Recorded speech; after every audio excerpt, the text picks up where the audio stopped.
Welcome to the Liberty Dad Podcast, where we prepare for tomorrow's political conversation by how we engage today. This episode is part of my series Dad Talk, and I've invited Dennis Pratt to have a chat. What's this series about? Glad you asked. I'm inviting everyday dads on the show to talk about what's important to them. Episodes may range from a little bit of Liberty Talk to a whole lot, or even none at all. This series is all about raising the voices of dads and listening to what they have to say. And that means you may hear some dads discuss ideas that you disagree with. That's okay. Their voice is important, and you cannot raise the voice of another if you spend time shutting them down. In this episode, Dennis and I have a conversation about homeschooling, and it may drift into some other topics. So let's dive in and hear what he has to say. Dennis, how are you? Hello, DL. Can you hear me? I can still hear you, and I think we're doing well here. Double checking the audio settings here.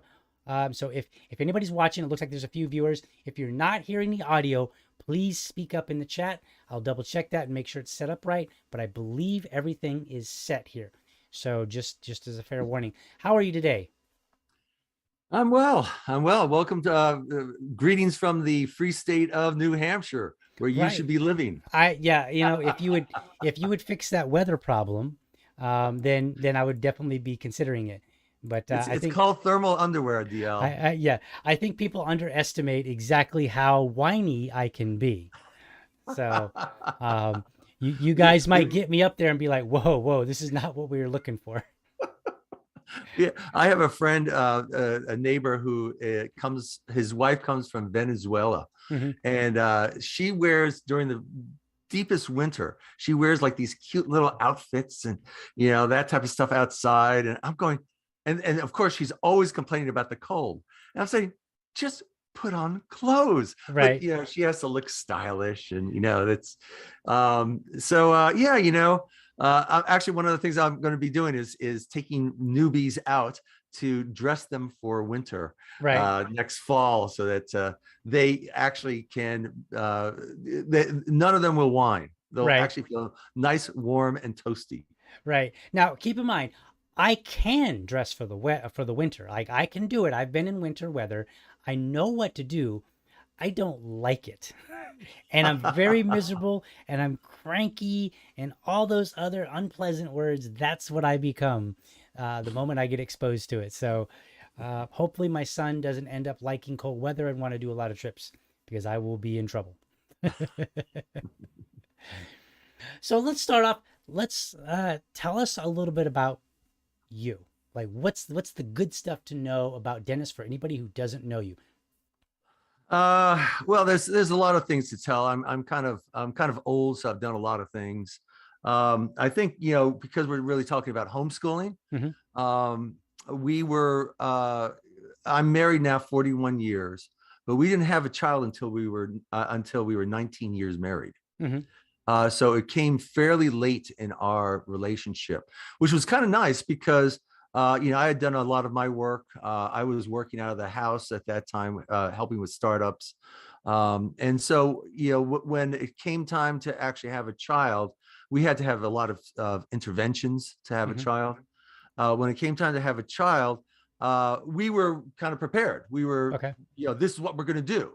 It wasn't as though this was like an interruption in, what our lives. This was, okay, our life now is raising this child. So it was, I think in a way we were kind of blessed in that we were not able to have a child early on when we were really both very busy, and that we could actually have a child when we had time to focus and we could dedicate to it. Okay. So what's step one? And let's dive right in and just, what is step one in homeschooling? Now, I want to give a little background, because what I found interesting and is the idea of homeschooling. When you look out in the news right now, there's a lot of educators that are acting kind of, well, I'm just going to be honest, they're acting kind of pompous and acting as if like, oh, you're not qualified to teach kids, right? And I look at it and I'm like, Maybe in high school, yeah, if you need to get to geometry, I might have forgotten a lot of that stuff and maybe I'm not qualified. But like my son is 3, so there is nothing that I cannot teach him. I'm like, he's learning his ABCs, one, two, threes right now. Now maybe I don't do it quite the educator way, but there's no material for a long time that is unfamiliar to me that I'm not going to be able to work with him on. But what I found Mm. particularly interesting from you is I am barely a college grad. So I went to college and I actually got kicked out. Was it once or twice for not doing my work? And then I had to like beg and plead to get back in because I'm just a terrible student.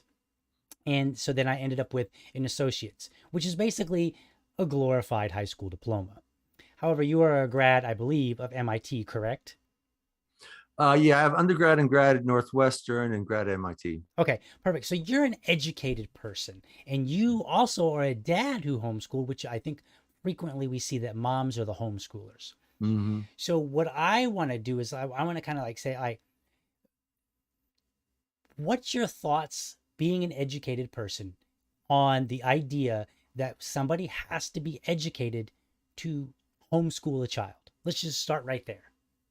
Yeah. I think that it's there are kind of there's so many misconceptions around homeschooling. Okay. But one major misconception is that homeschooling is the parent teaching schoolwork to the child, Okay.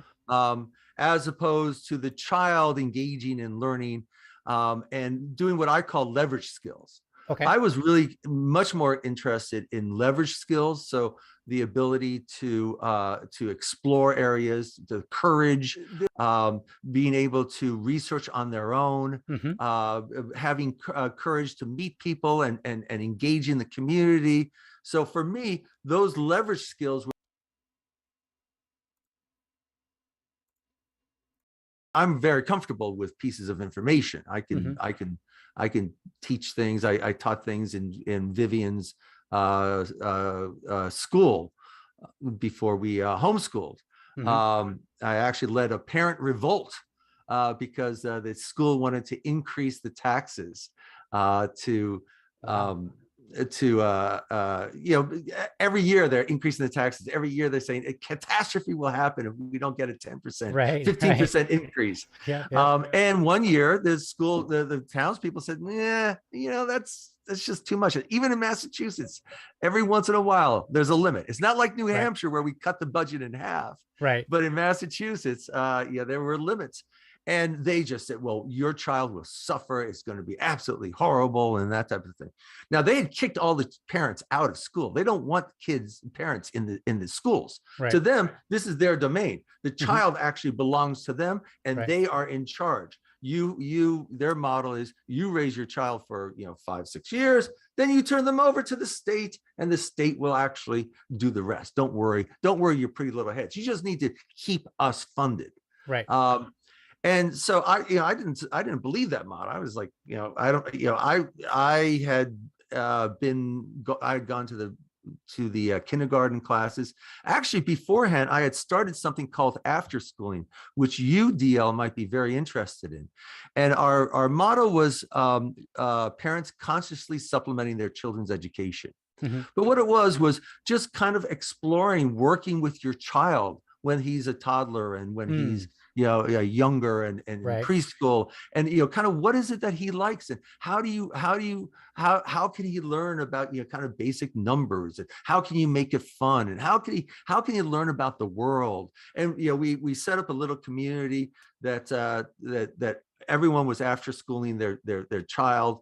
We weren't calling it homeschooling because everyone basically planned on homeschooling on schooling their child. So the idea was, we actually started working with them and exploring this, and we would support each other virtually. This was in the early aughts.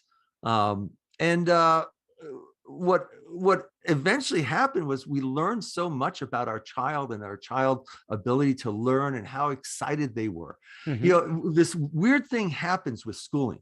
You turn your child who's like this I love learning, I want to learn so much. You turn them over to the state, to this institutionalized educational bureaucracy, and in just a few years, they don't like school, they don't like learning, they're so turned off. And you go, well, what happened? And they say, oh no, it's just age. Right. Well, it's not true. I agree. It's not true. I and mentored we a know kid. that because homeschoolers know that. Right.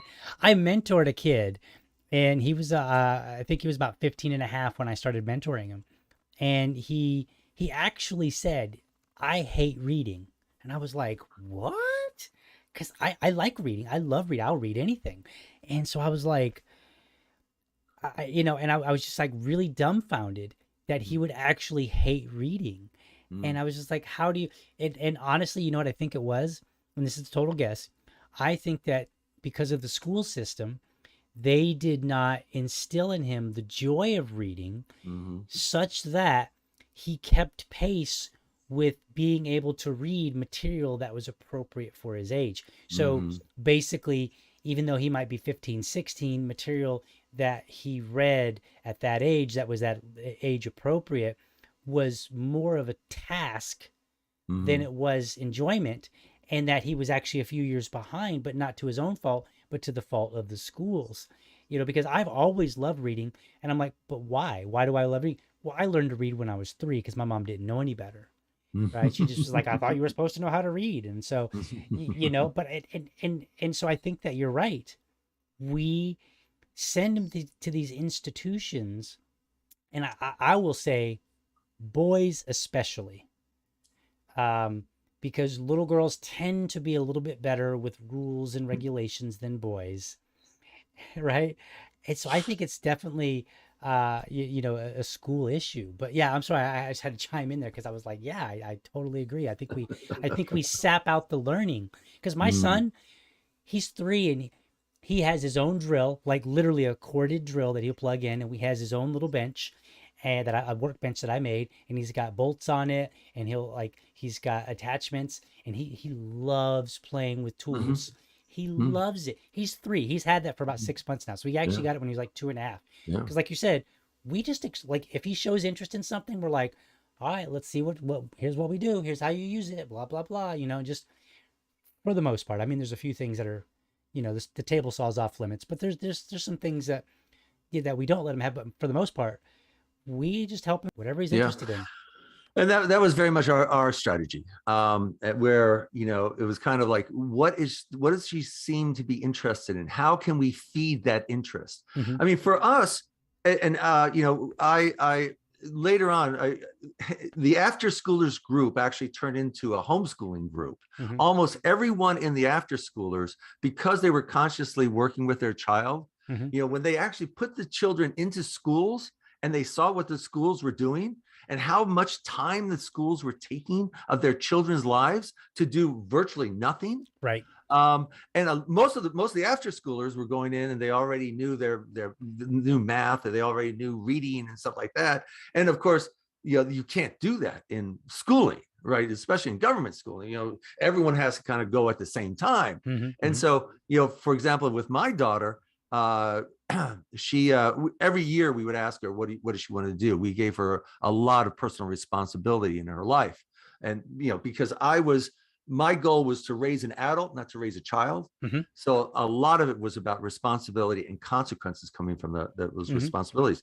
So when it was time that came to go to school, I showed her a bunch of different schools, and one of the schools was the local government school, which, by the way, was not all that interested in giving us a tour. They were like, well, why would you want to see a tour? I mean, we live in like this very fancy town where most people come in order to educate their children, and we were like, this is just one option. Right. But our daughter was like, she saw the Montessori, she saw this, and of course we offered homeschooling, and she said, well, okay, I like this Montessori, but does it have a yellow school bus? That turned out to be her criterion. So we put her in school, but I mean, almost immediately they were like, okay, you're not supposed to read the words. You're supposed to look at the picture and try to imagine what the words say. Right. And so she would come home and she goes, oh, no, I'm not allowed to read anymore. I have to look at the pictures. And same thing with numbers. And I was going, wait, but you know how to do this. Right. The schools were, they have to crunch everything down to some sort of average, right? I mean, I think the government schools fit about 20% of the population, the children population, but the kids are so different. I talk about how I've actually been in 10 different educational programs, only 2 of which actually fit me. Only 2 of which, I would come home, I was just excited and filled with energy. Right. In one of them, and this was the government school, they actually thought I was mentally retarded. They didn't understand me well enough to understand what I was doing or how I was thinking. Right. And I graduated top of my class at MIT. Right. But their model was, this person's, he's just out of sync. He's, there's something wrong with him. Right. And so they actually had me up for, kind of, we didn't have special needs in there, and they just called me mentally retarded. And to be fair, there are some people who do still think I am mentally retarded, but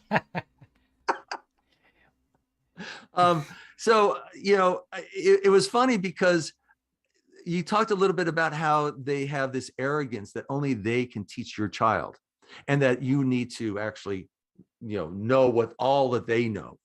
When we had this parent rebellion, right, I basically organized parents and I said, okay, we got 60 parents who are willing to come in and help teach classes. You say that you don't have resources. I got 60 parents who will. And they go, oh no, we can't possibly let parents in. Wow. And they would have these meetings and stuff like that. And they would say, well, it's not like you could go to MIT and teach math here, because we teach a special type of math. Oh, I'm like, goodness. Every single one of those teachers are scared of math. I'm like, I love math. Right. Wow. But, and so I finally had to fight them at the town council. I went in. I said, look, you guys are trying to get an override to get more money. I'm offering you $250,000 worth of free assistance from parents willing to work in, and you won't even allow us into schools. Right. How are you a good steward of the resources that we're giving you? And how are you a good steward of the parents when you won't even allow the parents to come in and help when you say our children are suffering? Right. I mean, couldn't they at least be like, okay, fair enough. Let's put the parents through a small course so that they kind of are on the same path with us. So they have, like, I feel like even if they wanted to limit the parents a little bit, they could have, right? Like but just not wanting it at all. It's a farce. It's a farce. Yeah. Here, let me tell you why. Okay, so basically the consequence of that town meeting, front page news, parents unwanted in school. That's pretty good. As far as headlines go, that's pretty good, actually. The next week, I was in the school. Okay. Only I, and my job was cleaning out the teacher's supply cabinet. What a waste. So that's what I did. For a month, I went in, cleaned out their shit. Cleaned out their stuff. And but eventually they said, well, you kind of know something about computers. We're thinking about putting in a computer lab. Would you be open to do that? I said, yeah, I can do that. So I started a computer lab, and and then I started bringing in parents around classes. We did great books. We did art appreciation. We did just a whole range of different types of classes. And each time, it would be the parents coming in and teaching. We would be working off of a regular curriculum, but the children actually loved it. They were so excited because the parents came in all excited about this stuff. Yeah. And the teachers kind of liked it because they would go off and have their smoke break and their lunch breaks and stuff like that, and then they'd come back and they do the real teaching. Right. A funny story. One of the teachers, see, there's this trick that they do in government schools where if you're really dissatisfied with what's going on with your child's depressed, your child isn't really advancing like you think he should be, they'll either say, oh yeah, well, we'll give him another worksheet, don't worry, or they have all these like little things that they do just to kind of keep you going along. Right. Well, next year, this year maybe a little bit, but next year he really will fit in. But one of the teachers was really serious about education. She was, she was actually Vivian's favorite teacher, and she brought in this Museum of Science class. Okay, so and it was a practical science, levers and pulleys and all that type of stuff. And one of the tricks is that they have these committees. They'll put the parent on the committee, the complaining parent on the committee.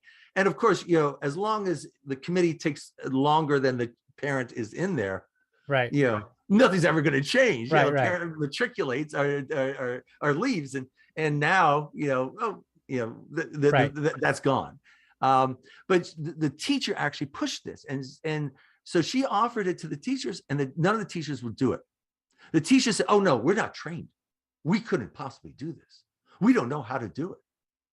And I'm going, and the material was right there. It was all material and how to do it, how to set up the pulleys and all this type of stuff. And they said, well, we needed to be trained, and so I was just so shocked at this time. I was like, I know we were always looking at homeschooling, and I was at a homeschooling meeting, and one of the homeschoolers, and I said to the homeschooling meeting, I said, I don't understand. These are teachers. Why can't they read the material, figure out what to do, and then teach it? What's so hard about that? And one dad actually said, well, you don't understand. They're teachers, not learners. Fair. That's a good point. And this is what I keep on telling parents. Do you want your child to be a learner? Do you want your child to be a lifelong learner?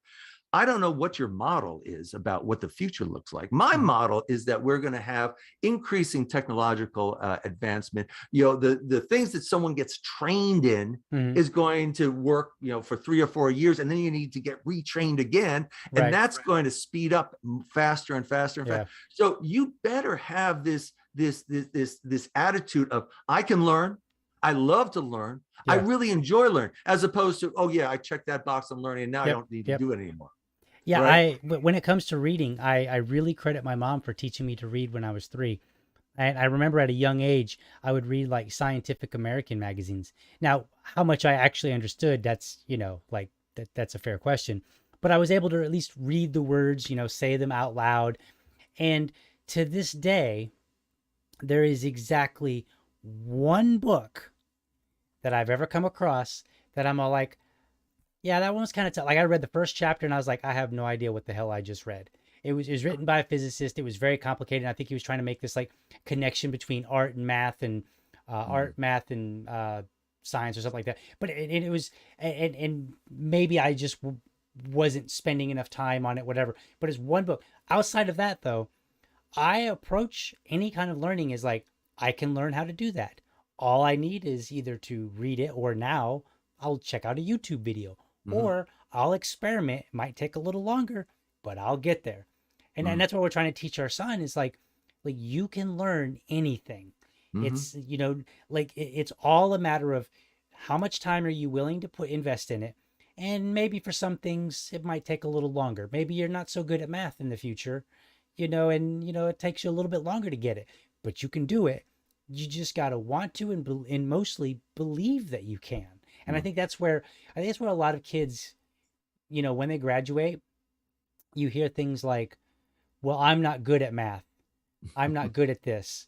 And I think that comes from a place, I think effectively what they're really saying is, I haven't learned that, yes, I can do this as long as I have the desire.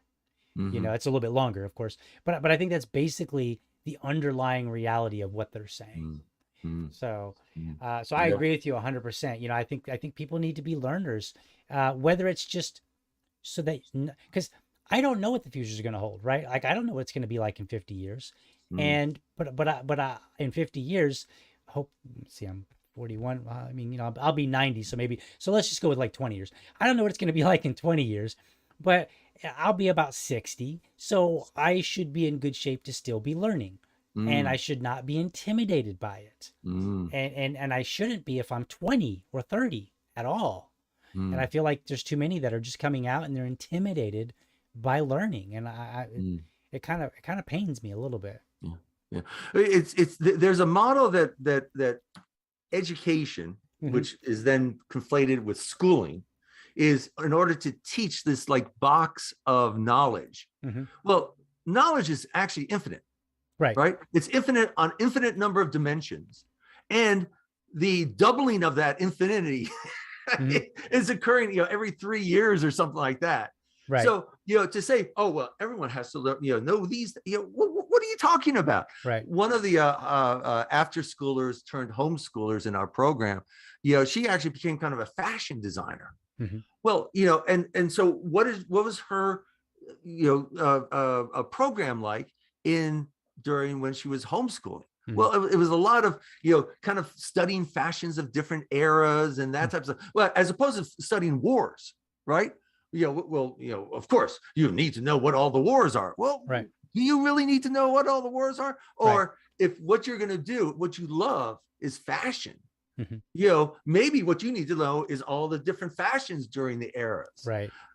So, to know what is going to be needed in the future, to know the child and the child's strengths and weaknesses, to know how that child is going to fit into that future, and to match the family's kind of preferences and culture and that type of thing. That's all so unique. Right. I'll give you mentioned, I do want to talk about one thing. You mentioned about specifically a boy.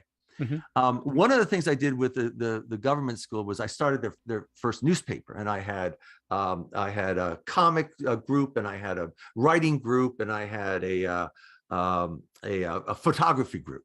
Right. And and the teachers were very helpful. They tried to be very helpful, and they were like, oh, so and so, he's president of the student council, and he can do, you give him the photography and he can do it. And, he quit after, maybe a week. He just didn't show up and that type of stuff. And then there was this like third grader who kept coming to me and saying, oh, let me do it. I know how to do it. And this was the kid that the teachers had warned me about. Okay. They said, do not let this kid into the school newspaper, because he's very disruptive and he just doesn't listen, and he's blah, blah, blah, blah, blah, blah. Now, I'm the most winning football coach in our town. And, you talk to me about disruptive boys. I go, I don't know what you're talking about. My whole team. I can work with him. So I said, no. And then the teacher said, well, this girl, she can handle the photography thing, because, she does all this other stuff. And, she's always, like you said, she's in front of the class and raising her hand and stuff like that. And she couldn't do it. She quit, that type of thing. And finally, I just said to the boy, I said, all right, well, go ahead and you go try it. So he was, 2 years younger than these guys. He was kind of the black sheep of that grade, as opposed to these great kids and stuff like that. I came back the next time I went back to the place where we were keeping the photography stuff. Everything was organized. The cameras were all organized. The material were all organized. On the computer, the pictures we had taken were all organized. Right. All right. And this kid was able to kind of go, what's needed. Okay. Right. And he was able to kind of think out of the box and kind of say, okay, here's how I can do this. Now, if I had said, well, you're going to do this really boring thing and you will do it the way that I tell you to do it, he would have said, no. Right. Well, who is this kid? This kid is the entrepreneur. Right. This kid is the world enhancer. This is the most important kid probably in that class in terms of increasing prosperity for everyone there. Right. Okay. He's the guy. And what were they doing? Because they're a kind of in Myers-Briggs, there's this brown personality of, it's very bureaucratic, and the government school is very good about teaching government people. If you want to become a government bureaucrat, go to government schools. Right. But they cannot deal with entrepreneurs. They cannot deal with that spark of innovation. They cannot deal with that outside the box limitation, imagination. They have to actually have everything constrained. So I always tell parents of boys, especially, I mean, I was very lucky. I had a girl, and you're absolutely right. She's always, at the front and raising her hand, and, she loves learning. And when she went I took her out. She homeschooled for 3 years. Then she went back, and then again she was like up there and really energetic and really excited. And then she decided, no, this isn't working. So we went back and homeschool. So we were in and out of the thing. But a boy, especially if he has that independent streak, especially if he has that spark, right? That spark, they're going to crush it. They have to crush it because they do not understand it. Right. Just like they do not understand me and they thought I was mentally retarded. Right. Okay. So they do not understand the breadth of humanity. Right. And the parent's job, in my view, is to understand your child. You are the sole person who can possibly understand this child, and you can better understand their strengths and weaknesses. And what homeschooling did, I mean, when we started homeschooling, my daughter finally decided that she wanted to homeschool for third grade. And I was so excited. It was funny. The school, which had always been, pushing me back and saying, you couldn't do these things. And, right. Parents can't teach math, even if you're from MIT, you don't know how to teach math. The principal brought me in and she said, well, look, first of all, we're totally fine with you doing it. We just don't want the rest of these parents doing it. And I'm like going, wow, what arrogance.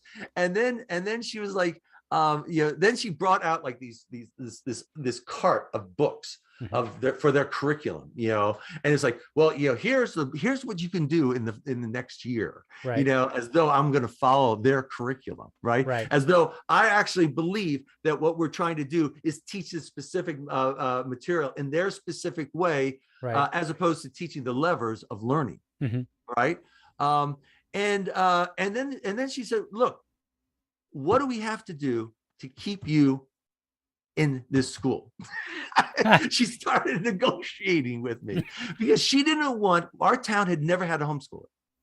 They had children who were physically unable to go to school, and their homeschooling was the teacher at extra pay goes out to the child's home and teaches the same class, same junk that they're learning in school. Okay. Right.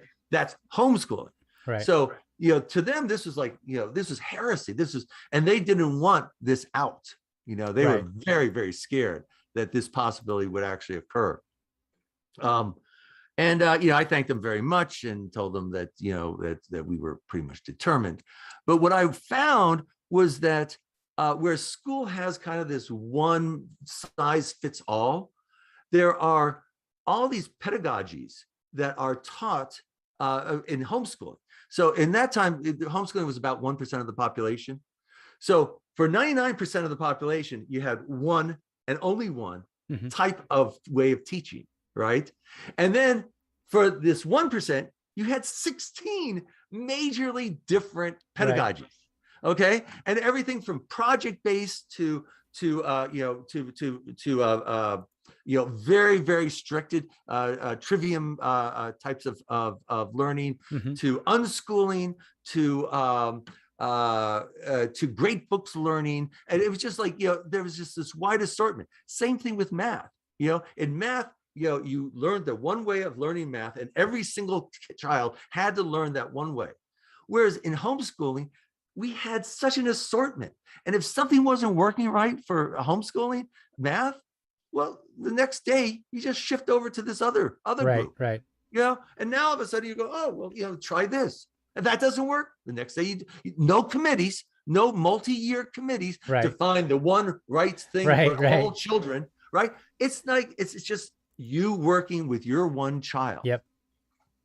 My, going back earlier on what you were saying, my wife has this, because you were talking about like this student that you had, I think you said in third grade, and everybody was like, oh, don't let him come to this, he's just going to mess everything up. He's too disruptive and all that. My wife has this theory about little boys that are disruptive and get in a lot of trouble. She thinks they're actually pretty smart, but she also thinks that they're bored.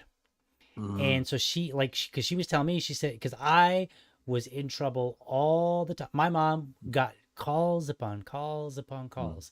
I mean, they would call her up and they would be like, Daniel, my name is Daniel legally. They would say, Daniel is cutting up his work in class. And my mom would be like, well, who's in charge? You or him? Right? Like my mom was very smart ass kind of a person at that, when I was younger. And then she got mad one day because I kept calling her. And so she called him up in the morning before school. It was like a third grade or something. And she was like, I can't get Daniel to do the dishes before school.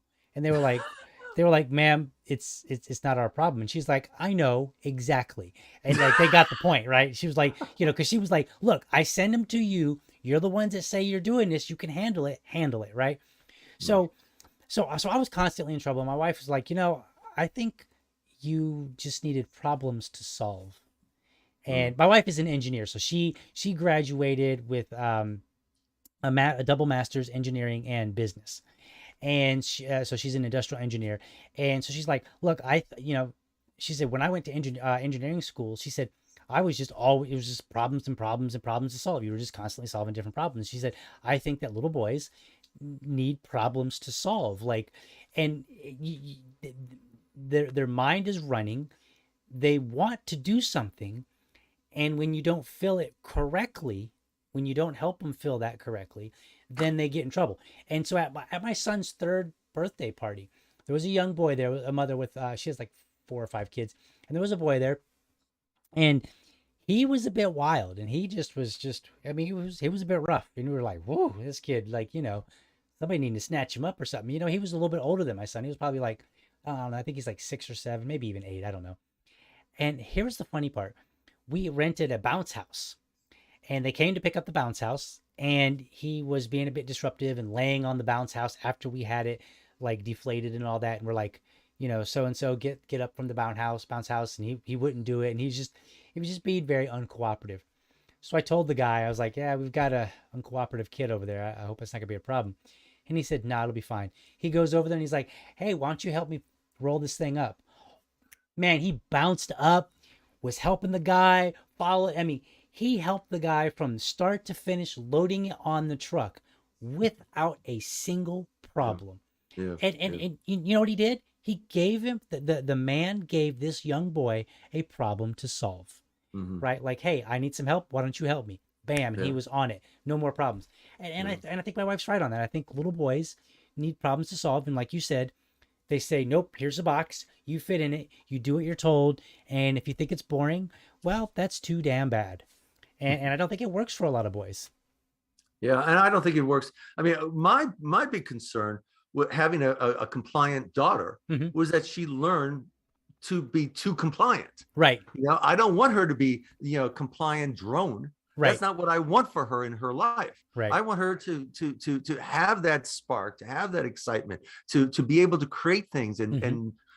so I mean, we're probably going to run out of time, because I could tell you the different things that we did with her over the years about, to kind of expand these leverage capabilities in Hmm. her.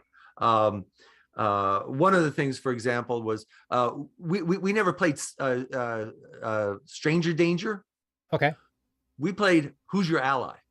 Okay. So we would go down to the South Station in Boston, and we would sit there. I go, okay, you're in trouble. Whom do you go to? Huh.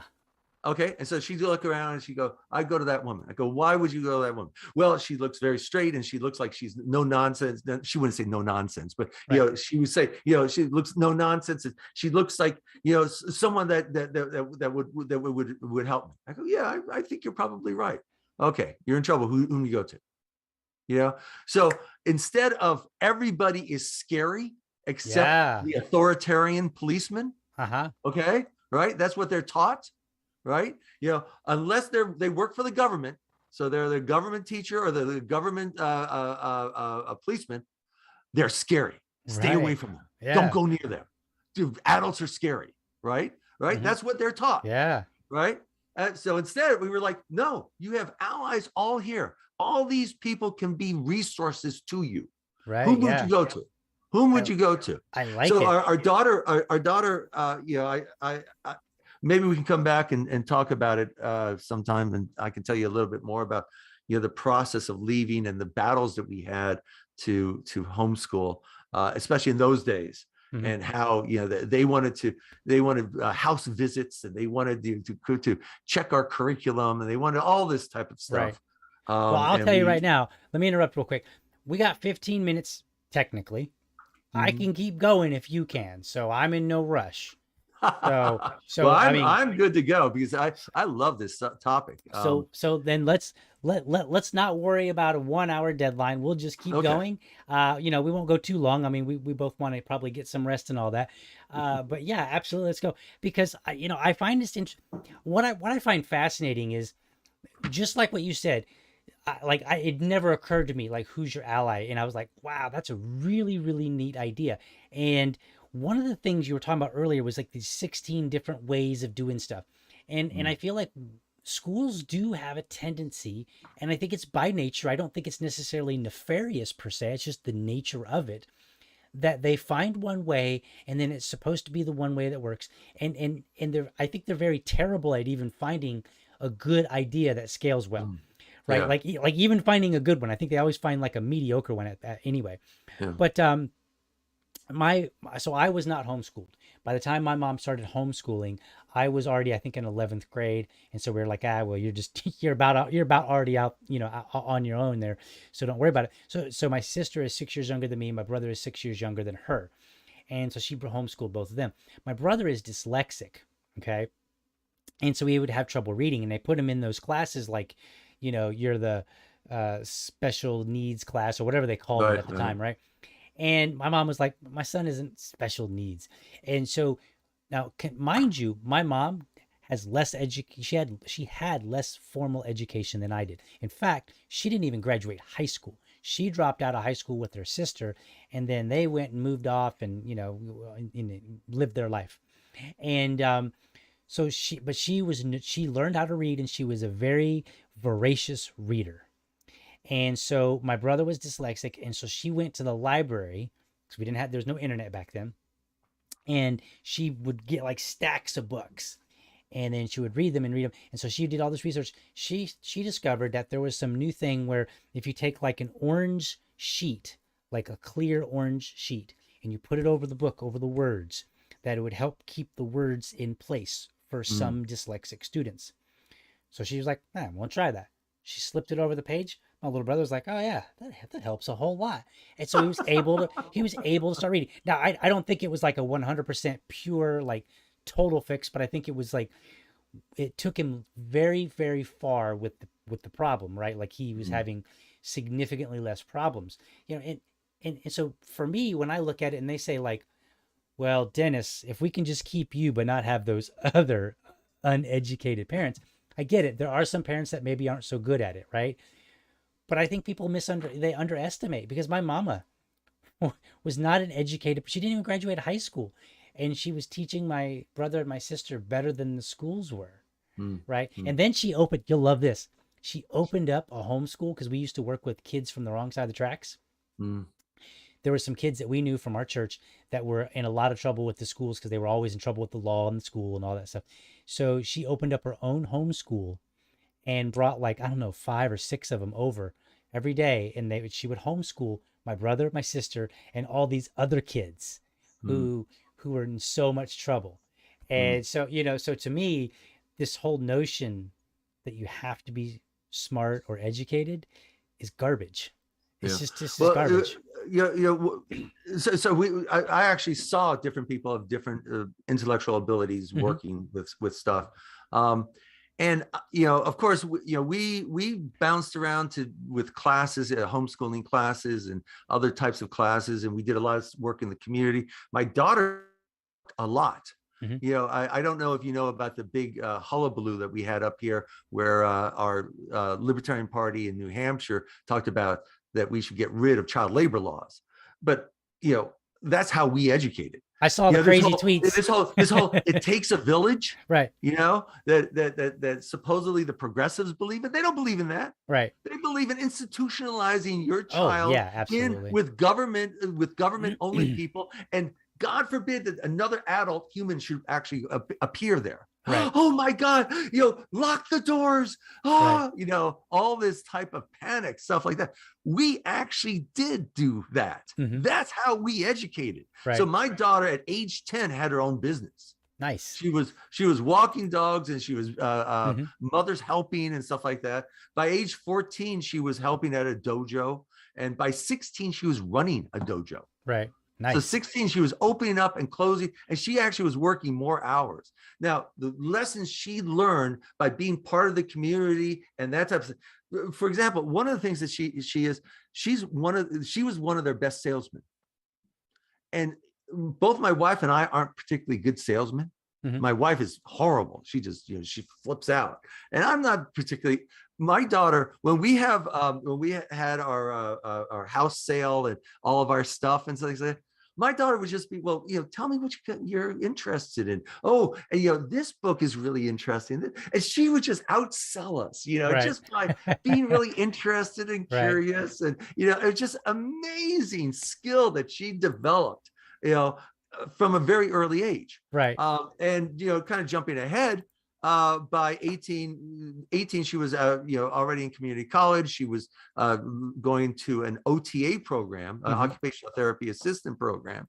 And she was working before she was 19 in occupational therapy. A lot of the students in her OTA class had already gone to a 4-year college. And now we're coming back to get an OTA certification in order to actually do something that they wanted to do. Right. Vivian knew from a very early on, I like doing these types of things. I don't like doing these types of things. So in her dojo, she was one of the top instructors. She loved working with special needs kids. That was what she loved to do. And so it was like, when we started talking about careers, and she had, we took her to lots of businesses. A funny story was I helped start up a lot of these different learning centers in Massachusetts. And we can't start up schools, right? Because the government actually has to approve schools. Right. So what we did was we have the parents homeschool, and then we have a learning center, right, where the homeschoolers can come and hang out. And then at the learning center, there are classes. Right. Now, interestingly, these classes are all on demand. So if the teacher isn't teaching something that the kids want to actually go to, the class disappears. Right. My daughter's favorite class was Euclid geometry, if you can believe that. Right. Because the teacher just made it fun and interesting. They had, every time they mastered a proof, you'd ring the bell and Right. So it was just a lot of fun and a lot of camaraderie. Where was I going with that? Back me up a little bit. I got distracted. I'm trying to think of where you might have been going. Because you were talking about, man, I got engrossed in the story. Now I'm trying to remember. I've lost place too. Goodness. So she went to a dojo. She didn't like the. She figured out early on what she did like, and yes. Because she had such wide experience in the community, working with different adults, and being in different businesses. At this learning center, I was actually on the board of this learning center. One of the things we wanted to do was work with the community, right? So what we wanted to do was we wanted to place our kids inside businesses. Right. Well, guess what stopped us? Government. All the government laws. Right. We couldn't do it. Yeah. We could, and they were scared. Oh my God, I have to fill out these forms. I have to do this. It's like, now when I'm homeschooling, it's like, wink and a nod, and we're just doing it. Right. Yep. Yeah. And it's just, it can be kind of personal and that type of thing. But the other kids are totally institutionalized, totally separated from the adult world. Now, that is what we're supposedly preparing them for. We are preparing them to become an important member of the adult world. And so what do? We extract them from the adult world. We do not allow them to have interactions with the adults. When they go home, they are burdened with homework such that they can't actually even interact with their parents. That's a good point. The only people they can work with are government employees.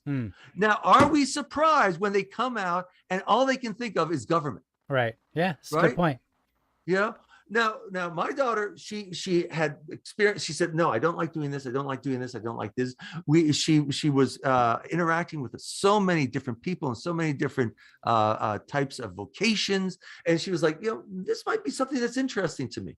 And what did we do? We didn't go, oh, well, now we'll go to a 4-year school and then a 2-year program. No. We're going to go right to it. Okay, so you get your associate degree. She already was working on her associate degree by 16, right?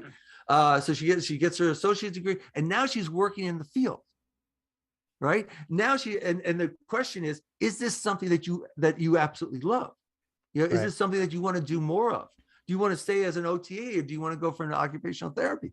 So after a few years of working, she said, oh, you know, I think I'm actually going to go for my occupational therapy. So in the course of a month, she worked her way into a master's program. You know, it was kind of a combined master's program, and she's finishing that up in the next year, where she'll be an OT. And then so now she'll actually be working and giving work to OTAs, but it's an area that, and she's not 23 yet.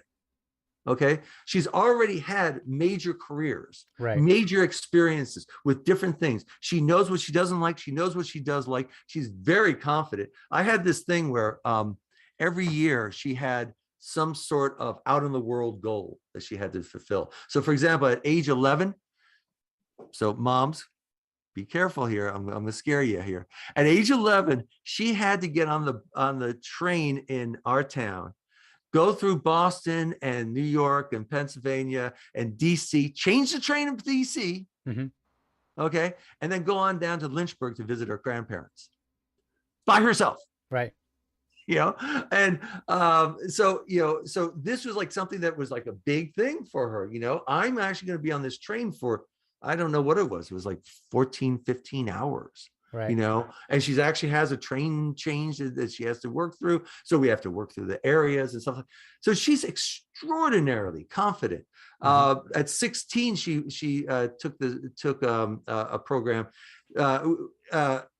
She learned French. And what I had was every year of French that you learn, I would send you to a different country. Oh, nice. So first year you go to Canada, to Quebec. So we went to Quebec and that type of stuff. And and the second year, Guadeloupe. So we went down to Guadeloupe.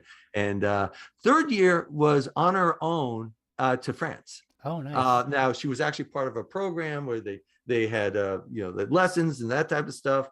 She loved it, you know. And then every year after that, she would just continue going to France, and basically on her own, doing all these different things. And that's at 16, 17, 18.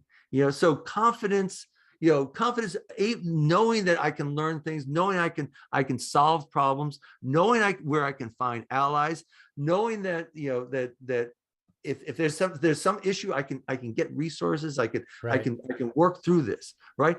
What I was looking for, and we haven't actually talked about a homeschooling mom versus a homeschooling dad, or moms and dads in general.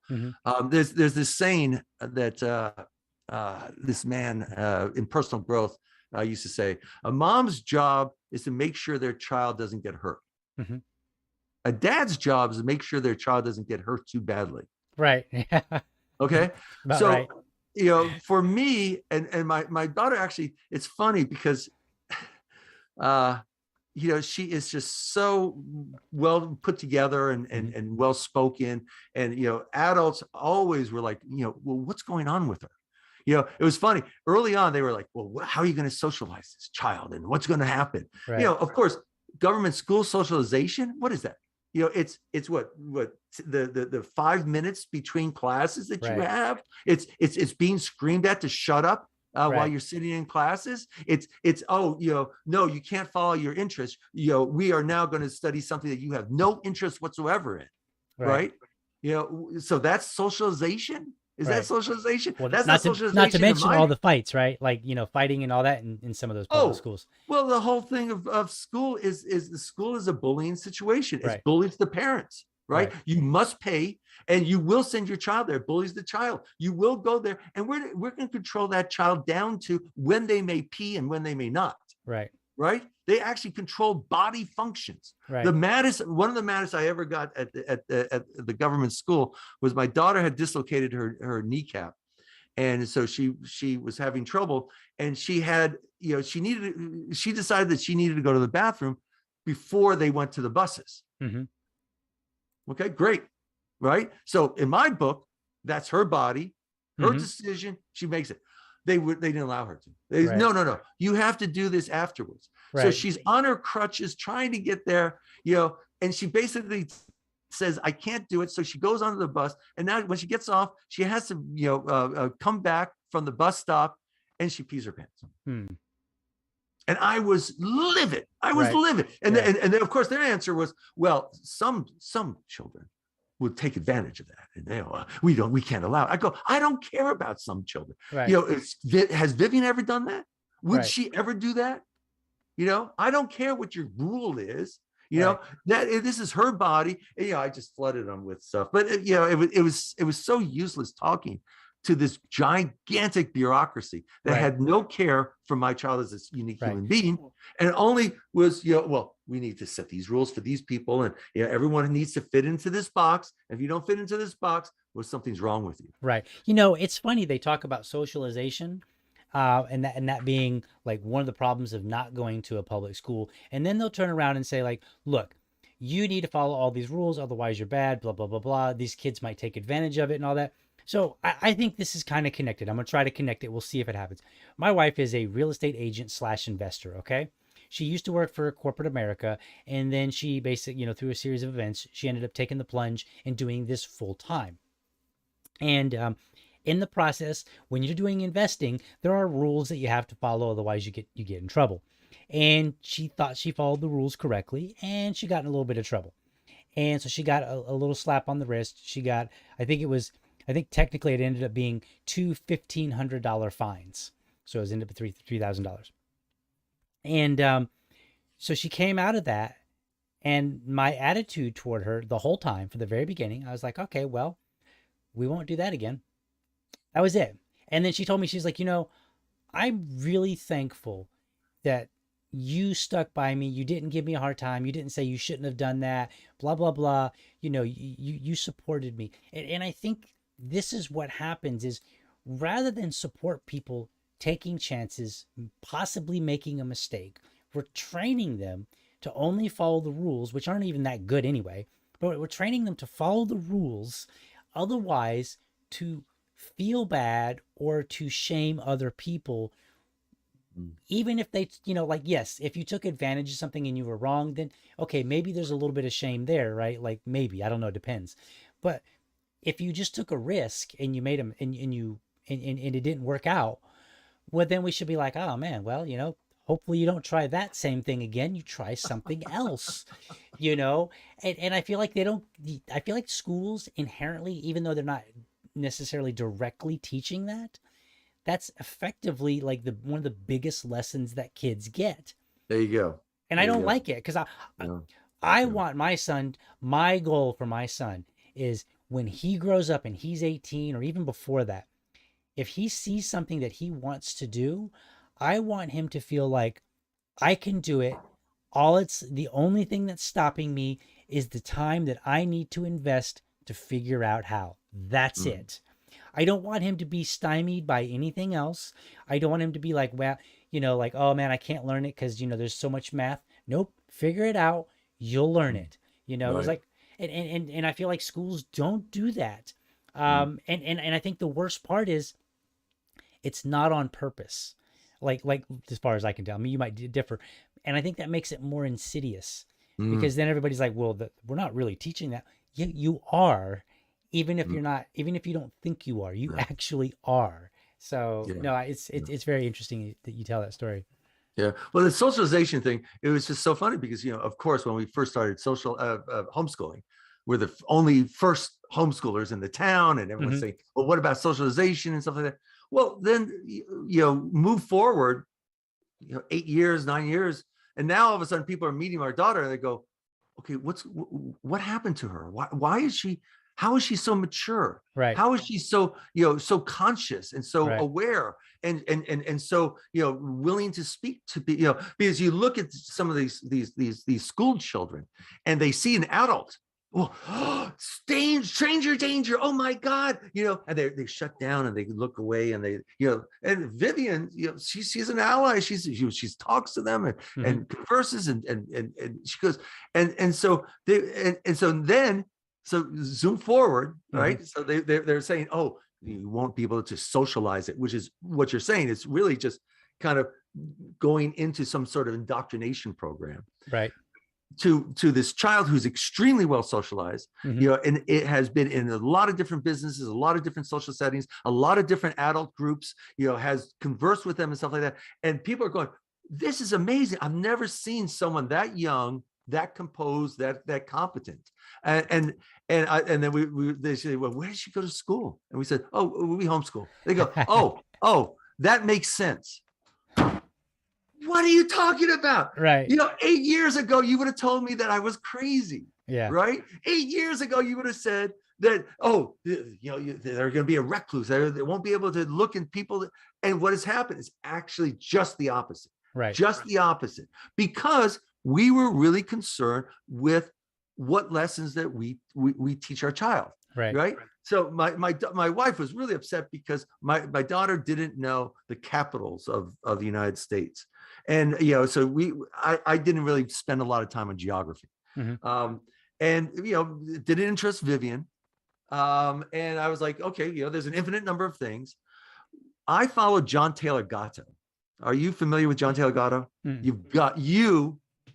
DL, have to read John Taylor Gatto. I'm gonna write it down. He was my education guru. And he basically did something that you kind of alluded to. He didn't have a teaching certificate, and he was unemployed. And so what he did was he lied, and he took his roommate's teaching certificate and went up to Harlem and started teaching. Okay, with a fake certificate. Right. Okay. I love this story already. He became one of the best teachers. He actually won Teacher of the Year in New York.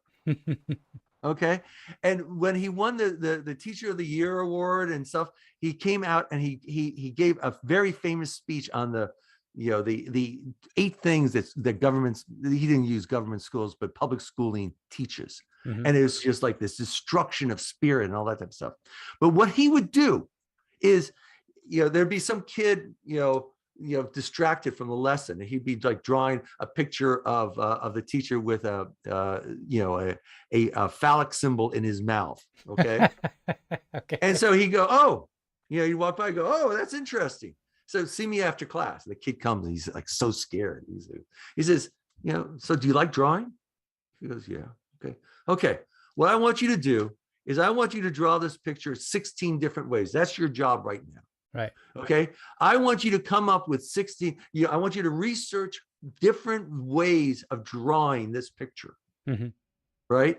And so what he would do is he'd find something, whatever it was that was interesting to the kids, and turn that into a project. Yeah. And through that project, you're learning reading, you're learning writing, you're learning communication, you're learning negotiation. So his kids were the ones who did the John Lennon Imagine garden in New York City. Okay. All right. So where they decided that was something that was really important.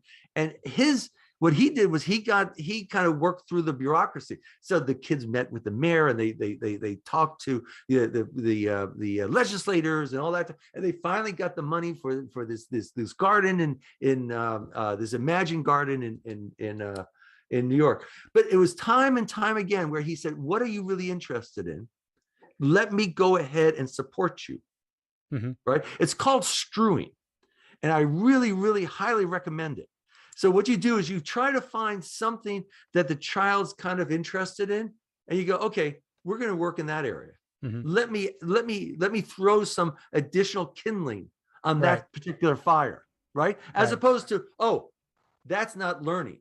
What we're going to do instead is we're going to take you out of what you're really excited about, and we're going to put you into this other artificial learning thing, and you have to learn this that you have no interest with whatsoever. So for example, with that fashion designer girl, right? She were in school. Yeah. And she's like studying all the different designs through the history and doing her own designs and all that type of stuff. Oh, no. That's not schooling. That's not education. Right. Right. So I'm going to take you away from what you're really excited about, and I'm going to put you into this artificial environment and force you to learn the stuff that I think that you ought to learn, when in fact, learning is infinite. There's an infinite amount of learning. And what we want is people excited about learning.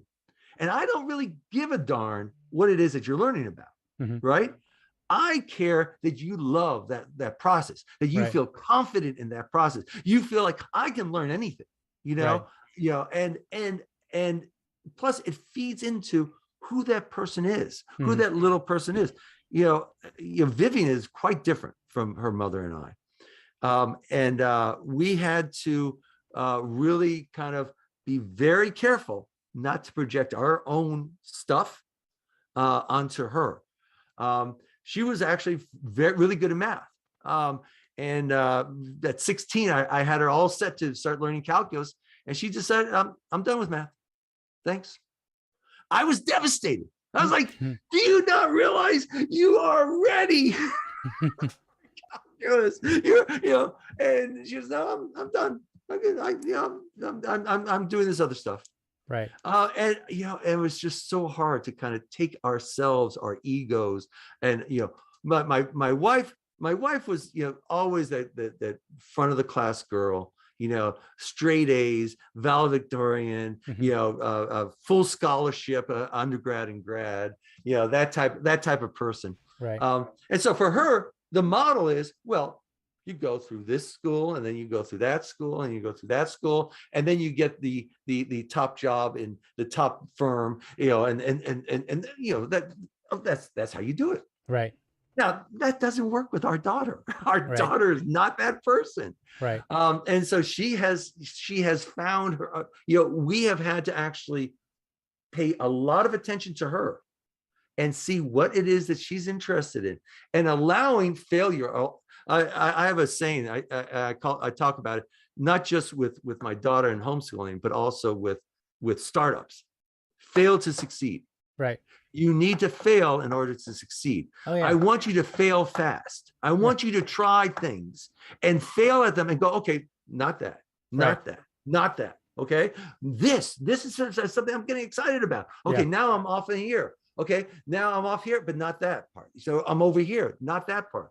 So fail to succeed. You need to do lots of failure. In startups, the same thing.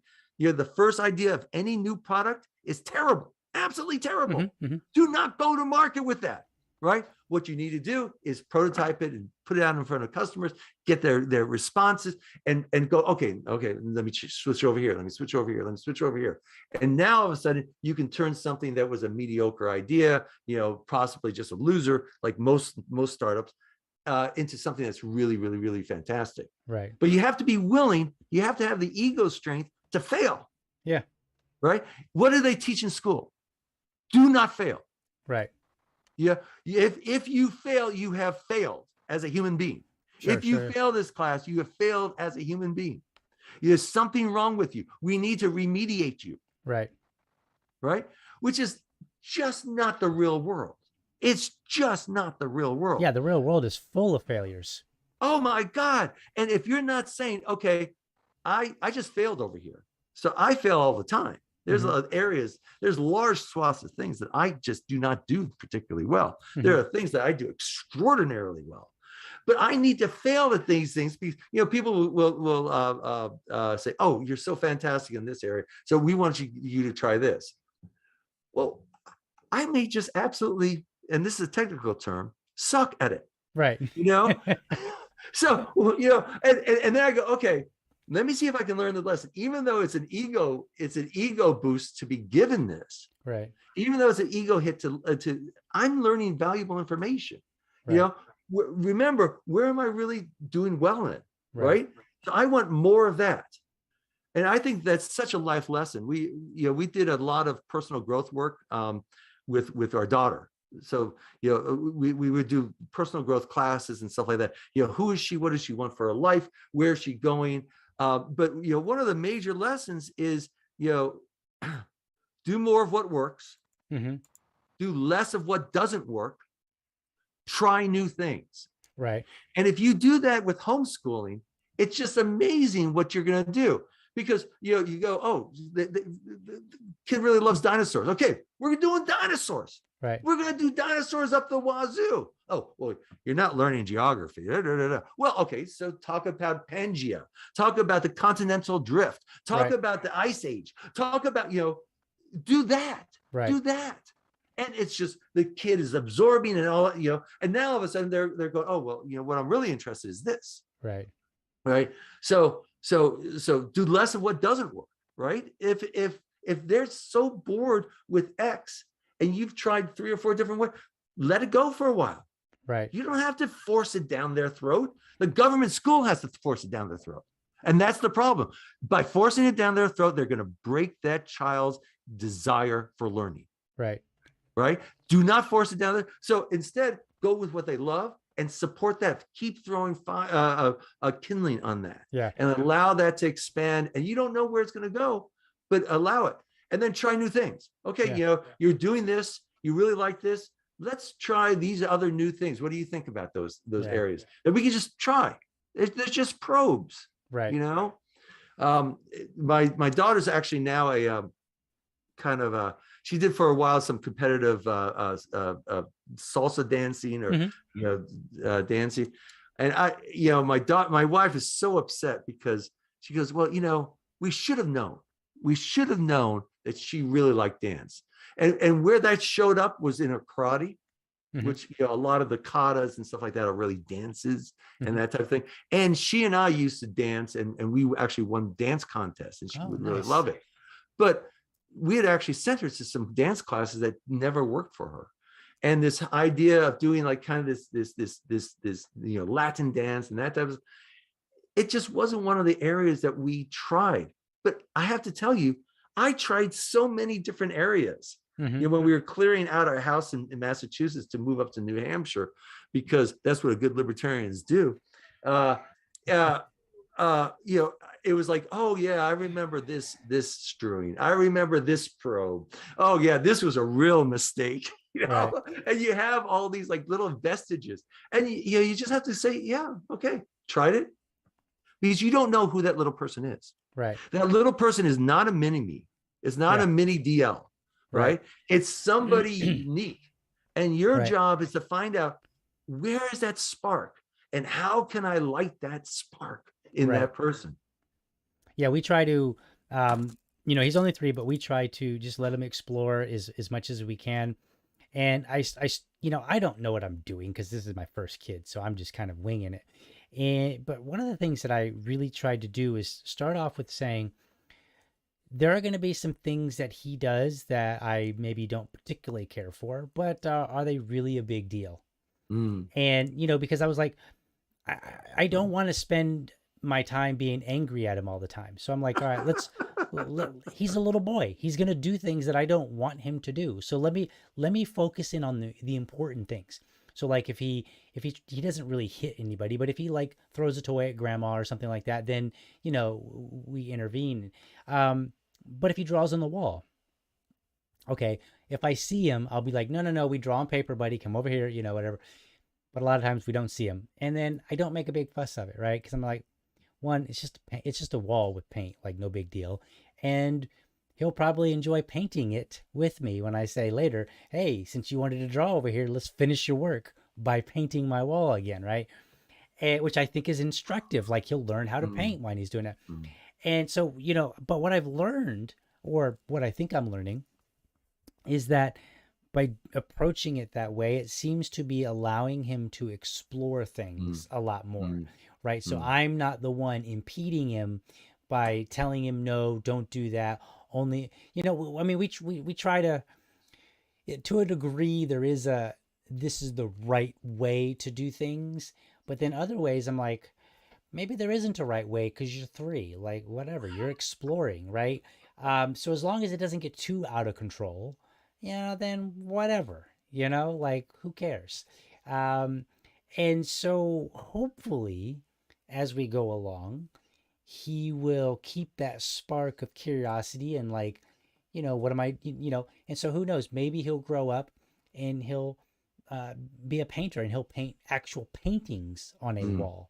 Maybe he won't, right? Maybe he'll never, maybe he'll grow up and he'll never paint or draw anything ever. I don't know, but I feel like, one of the things that homeschooling does is it kind of, it gets parents and children in a different mindset to say there is a different way to do things and it's more exploratory. Mm. right? And I mean, would you agree with that? That it just offers that opportunity of exploration with the world around you. Yeah, I mean, you're touching on so many different subjects, and I'm kind of sorry. this peaceful parenting thing is also part of it. You know, my wife and I had some difficulties early on Hmm. because my wife was definitely of the, you ought to do X because I said so, Right. and this is the right thing to do, and just kind of this type of thing. And I was much more, look, it's Vivian's body. Hmm. Let's make sure that she understands that she owns herself and she makes her own decisions. I wanted to teach her responsibility. Hmm. Okay. I remember I mentioned before, I'm the winningest coach in my town in football. And the parents would come, they say, oh, my child has special needs and he has to be on this drug and that drug. And should we do, and I would just say, look, you don't have to drug your child to come here. Don't worry. Hmm. I got it covered. Right. Okay. And early on, some of the kids would test me. Right. Always they test me. Yep. Yep. And I'd say, look, we're doing this right now. If you don't want to do that, that's fine. Why don't you go over here and do what you want to do? And when you're ready to come back and play some football, come back and tell me. Hmm. And sometimes they'd be really upset, or sometimes they'd be, they really want to, they're really anxious. I'm not making them wrong. I'm just saying, we're doing this now, and you can either participate or you can go over here and you don't have to participate. This is all voluntary. Hmm. You are in choice here. Right. It is your decision whether you play with us or not play with us. Right. And eventually the child will come over and come back and say, Coach, I'm ready. Right. Great. The big battle with my wife and I was over coats. So we're up in the Northeast, and this is Massachusetts, and my wife is she gets cold. Okay. All right. And so the temperature would change, and she goes, oh, you have to wear a coat. My daughter say, no. Well, you have to wear a coat. Yeah. I mean, right. And they would start this bickering, big old fight. I go, really? This is where you're going to the mat on. Right. That we have to actually, because I never wanted to lose a fight. Right. I don't want to, first of all, I don't want to engage in fight. Sure. Second of all, if I do engage in a fight, I want to be on my land, on my ground. So I want to be in an advantageous situation. Right. And third, I'm not going to lose. And I'm going, but you don't know that she needs a coat. You don't know what her situation is. Right. So my wife and I bickered and stuff like that. And finally she goes, okay, you do it. And so I said, Vivian, look, it's your body. What I made the deal with her was that as long as she could repeat back our concerns, it was her decision. Right. No matter what, it was her decision. Now, the parents will go, oh my God, what if the child wants to go and run out into the street? Come on. That's not right. Right. That's not what we're talking about here. Wearing a coat and running in the street are not even close. I wanted to prepare the child for when the child is 16 and her friends are doing something dangerous. Right. And she understands it is her decision with her body on whether she does this or not. Right. And she has to make that decision. Yeah. So she was making these decisions at a very, very, very early age, at 3, at 4. Okay. Now, how did the coat thing work out? I said, look, we're leaving. Your mother thinks that you ought to wear a coat. It's your decision. It's your body. You may wear a coat. You may take a coat, or you don't have to take a coat. I'm not going to take a coat, because she didn't trust that we were, so she's calling our bluff. I said, okay, as long as you understand, we're not coming back. Right. And if you're cold, you're cold. Right. Right. So she'd march out to the car, and then, and then she'd get in and just get into her seat and stuff like that. And then she goes, wait, can we go back inside for a second? No, unbuckle her, take her back inside. She'd get her coat, but it's her decision. Right. And that's what produced responsibility. Yes. You're teaching responsibility. What do you teach when you're just demanding that the child obeys you? Right. You're not teaching judgment. You're not teaching responsibility. You're not teaching natural consequence. The natural consequence of not having a coat is that you get cold. Right. Right. Just as another example, all the parents who lock the gate, the stairs and stuff like that. I did it. And so I actually allowed Vivian at a very early age to climb the stairs. Okay. Now I would be back, ready. But when she actually fell, which she did, she fell down the stairs. She's climbing, exploring, she falls down. I would actually let her bounce once. Go down one step. So she gets that feeling of falling. Right. She gets that feeling of falling. I'm protecting the head. Okay. Yep. So again, the mother's job is not to have the child get hurt. The father's job is to not have the child get hurt too badly. Right. Okay. So we never used gates on the stairs. Our child very early on knew how to climb those stairs and that type of stuff. Move forward about 4 or 5 years, and this mother is in the library, and the child is climbing the stacks, right? And they're climbing all over the stacks, and she goes, "I just can't stop him from climbing." Now she's holding on to him while she's climbing. Right. Right. So she enabled him to do this without understanding there's a consequence if you are not successful. Right. So allow them to fall at the first shelf. Yeah. Protect them. Right. But allow them to fall so they understand, okay, if I go up higher, I can actually fall, so it becomes aware. Right. So using that natural consequence, if you hide the natural consequence of something, go forward to age 16, age 17, when kids are doing things and you have no voice. Right. You are not there. It is the child making that decision right then and there, and they have to make it responsibly. And so if you've been like, you have to do this, what's going to happen? Right. Yeah. What's going to happen? Another example of this is, Carol, Vivian would talk to the kids who are still in the government schools, and they'd be so excited about their outing and how Vivian missed out on their outing. Where we're doing outings three times, 4 times a week, and it would be so weird. We go to the Museum of Science, and Vivian, she and another homeschooler would be out, and they'd be like looking at something, and then the kids would come from the school, and they're wild. They're insane, and the teacher's screeching at them all the time and yelling at them, and and the homeschooler kids are just going, "What's wrong with because these kids were finally let out of their prison, right? And they have it's not like they know how to comport themselves. Right. It's not like they've actually been out in the real world."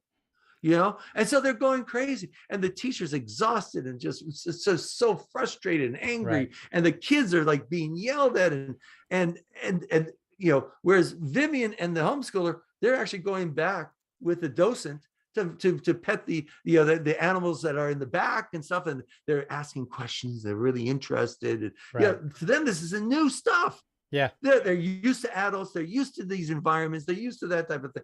Right. So that goes back to this whole socialization. What do you expose your child to? What do you want for your child? Right. What type of person do you want that child? What type of adult do you want your child to be? And start working on that adult at age. Absolutely. When we went out a while back, a couple of years ago, we went to California. On like a 4 or 5 day trip, and we ended up going out to some of the vineyards out there. And one of the vineyards that we were at, there was a young girl, and she was coming out with the wine, and she was talking about it. And then she was blowing my mind, because she was like, "All right, well, this one comes from blah blah blah, and the grapes this, and underneath the ground, and blah blah blah, and this kind of soil." And I was like, she wasn't, she couldn't have been more than 25. I can't remember how old she was, and I just looked at her and I said, "You seem really young to have so much knowledge about," because she was telling us about how they grow them, the temperature. Just insane. And I said, "How did you learn all this?" And she said, she said that when she was growing up, her mom and dad were wine enthusiasts. And she said, ever since she was able to hold a glass, she would get a splash of wine. And her dad would be like, "Take a sip." And then he would say, "Write 3 things down that you taste." Right? 3 flavors or something like that. Wow. And she said she did that. And she said, consequently, when she got to college and all of her friends were going out and getting hammered and getting wasted. I think she said that she had never been drunk, because she said, to me, wine was something that alcohol was something that you appreciated and you enjoyed. You Mm. didn't just go out. And it reminded me of a buddy of mine who went to Bible college, and he said, you know who the wildest kids there are? And I was like, wild kids at Bible college? He's like, yeah. He says, you know who the wild ones are? He said, pastors' kids. And Mm. it's a well-known phenomenon. They call them they literally call it pastors' kids, like, yo, the PKs. And apparently, because they have a tendency to be more under more strict household. So then when they go out into the world, like you said, they have not learned they've not learned how to execute judgment well. And so then Mhm. they get out there and they make one mistake, and then like 50 follow right behind it, because Mhm. they didn't know how to do the one, and they certainly don't know how to work with them in succession. Mm. So it's like, okay, you made one mistake, and now you just keep making them because you're so bad at making, at judging things. And I've heard the same thing from people that were like, I grew up in a household where guns were all over the place, Mhm. and I knew you don't touch a gun or you handle it in this way, and I Mhm. knew that as a kid. Mhm. And I hear so many people, and some of those people that I hear from are the ones who are the most ardent about how you handle a firearm when they get Mhm. older. They're Yeah. like, look, you handle it this way, period, end of story. Mhm. And because you know they learned early on. And I try to do that with my own son. I even got scolded on Twitter a while back. It was a light scolding, a light reprimand. I had posted a photo of him and I. Uh, what were we doing? We were getting ready to cook, and I had poured the oil in there, and I turned it on low so that it could start heating up. And I just literally went over like this and was grabbing something. I turned around, and he had grabbed the salt and dumped it in, salt and dumped it into the pan, a whole bunch of salt. So, and then I took a picture, and it was just a great picture because he was all like, looking all like, innocent and everything. And so I just posted it as amusement. And someone was like, he looks a little bit young to be that close to the stove. That's very dangerous, blah, blah, blah. And I was like, look, I said, he got me on the salt, but he knows it's hot. So we're very careful. He already understands that the stove is hot. He doesn't know the ramifications, of course, but he knows it's Mhm. hot, so he knows to be careful. Mhm. Um, and I think what happens is when you introduce them early, instead of them just being curious and saying, "Oh, I can just do whatever," when you introduce them early, they learn how to properly use and work with things, right? So you properly learn how to consume wine, if you will. You know what I'm saying? You learn how to do it with, maybe not properly is not a good word, but you learn how to consume wine responsibly. You learn how to cook responsibly. How Mhm. to use the tools responsibly, because it's new to him. So anything I show him is interesting. So if I'm showing him how to do it, then he's, learning how to do it, as opposed to, no, don't touch this. Then he comes over and he gets a chance and he just does whatever crazy, which still kind of happens. But so I think that exposure early on really does teach future responsibility, and it teaches them that when things are dangerous, there is a right way and a wrong way to handle it. Mhm. So that's what I'm all about. Yeah, I definitely talk about inoculation. Hmm. That's what you want to do. You want to inoculate your child. You do not Hmm. want your child to be unexposed and then all of a sudden be exposed to a very, very, Right. very dangerous situation. Right. You want to actually control the exposure. Right. So, for example, one of the things I did was like in Penn Station, Hmm. I had her go across all of Penn Station, and she was, I don't know how old she was. She was young though, but go all the way across to the women's room, go to the bathroom, and then come all the way back. And we talked about how to do this, and I think she was. I'm trying to remember how old she was.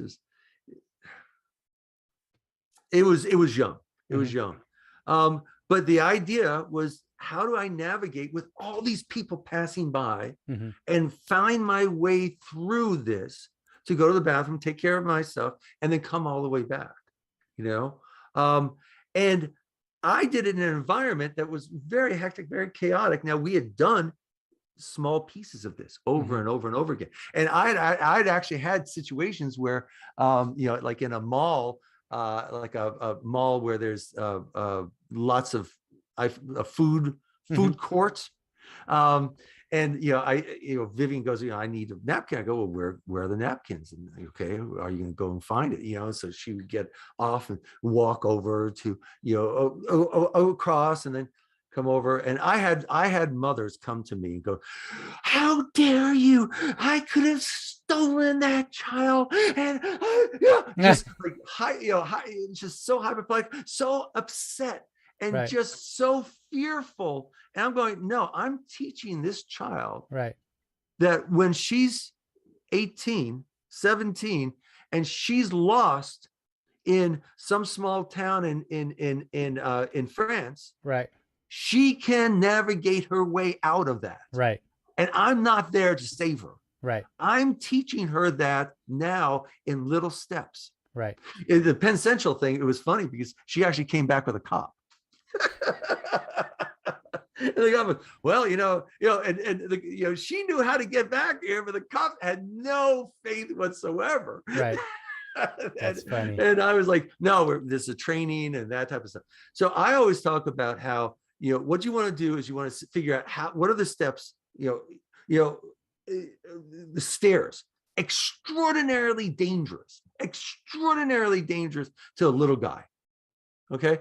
How can I set up a learning system to teach my child how to ascend and descend the stairs with safety? Okay. My daughter knew how to swim practically before she could even walk. Okay. I had her in the pool. Why? Because drowning is one of the highest risks that she is. So she knew how to get in there. She knew how to stick her head down, I could teach classes, do not put your head up, put your head down, kick, roll back and take a breath, so she was waterproof early. I live now in a place where there are kids who are 10, 11 years old. There is a river going by that's rather rapid, cold, salt water. And if they fell into there, they would not be able to save themselves. And I'm like going, how could you do it? And of course the parents are, don't go near the river, don't do it. They're screaming and just like so paranoid. I'm going, why don't you just proof your child? Why do you not teach your child what it is that they need to know in order to protect them? Again, this is a big difference between moms and dads, I think. And, I think the mom, they don't want anything bad to happen. The dad, it's okay that the child sputters a little bit. That the child bounces off of a step. That the child feels a little bit lost. And says, okay, how do I come out of this? And you pick your battleground. You pick your, how can I do this? I'm going to do the next step. I'm going to do the next step. That trip all the way down to Lynchburg, Virginia, before she was 11. I joked with her that she couldn't turn 11 until she did it. That was after a series of steps of how do you navigate these things? How do you make these decisions? How do you work through these things? And that was kind of a graduation. Now at 11, I have to say that's pretty darn good. Like I said, she was running an entire dojo at age 16, and she was, and then when she went to this learning center, she was the really competent one. She was the one who she was their ambassador. So when they really wanted somebody to join the learning center, they put Vivian on her, because the parents would go, oh my gosh, yeah, that's what I want for my child. Right. Now, of course, she's been working on that since age 2. When she was really young and she started going to government school, I told her I wasn't going to make her breakfast and I was going to make her lunch. So we worked on how do you make your breakfast? How do you make your lunch? How do you pack it? And she was responsible for getting out to the bus stop on time.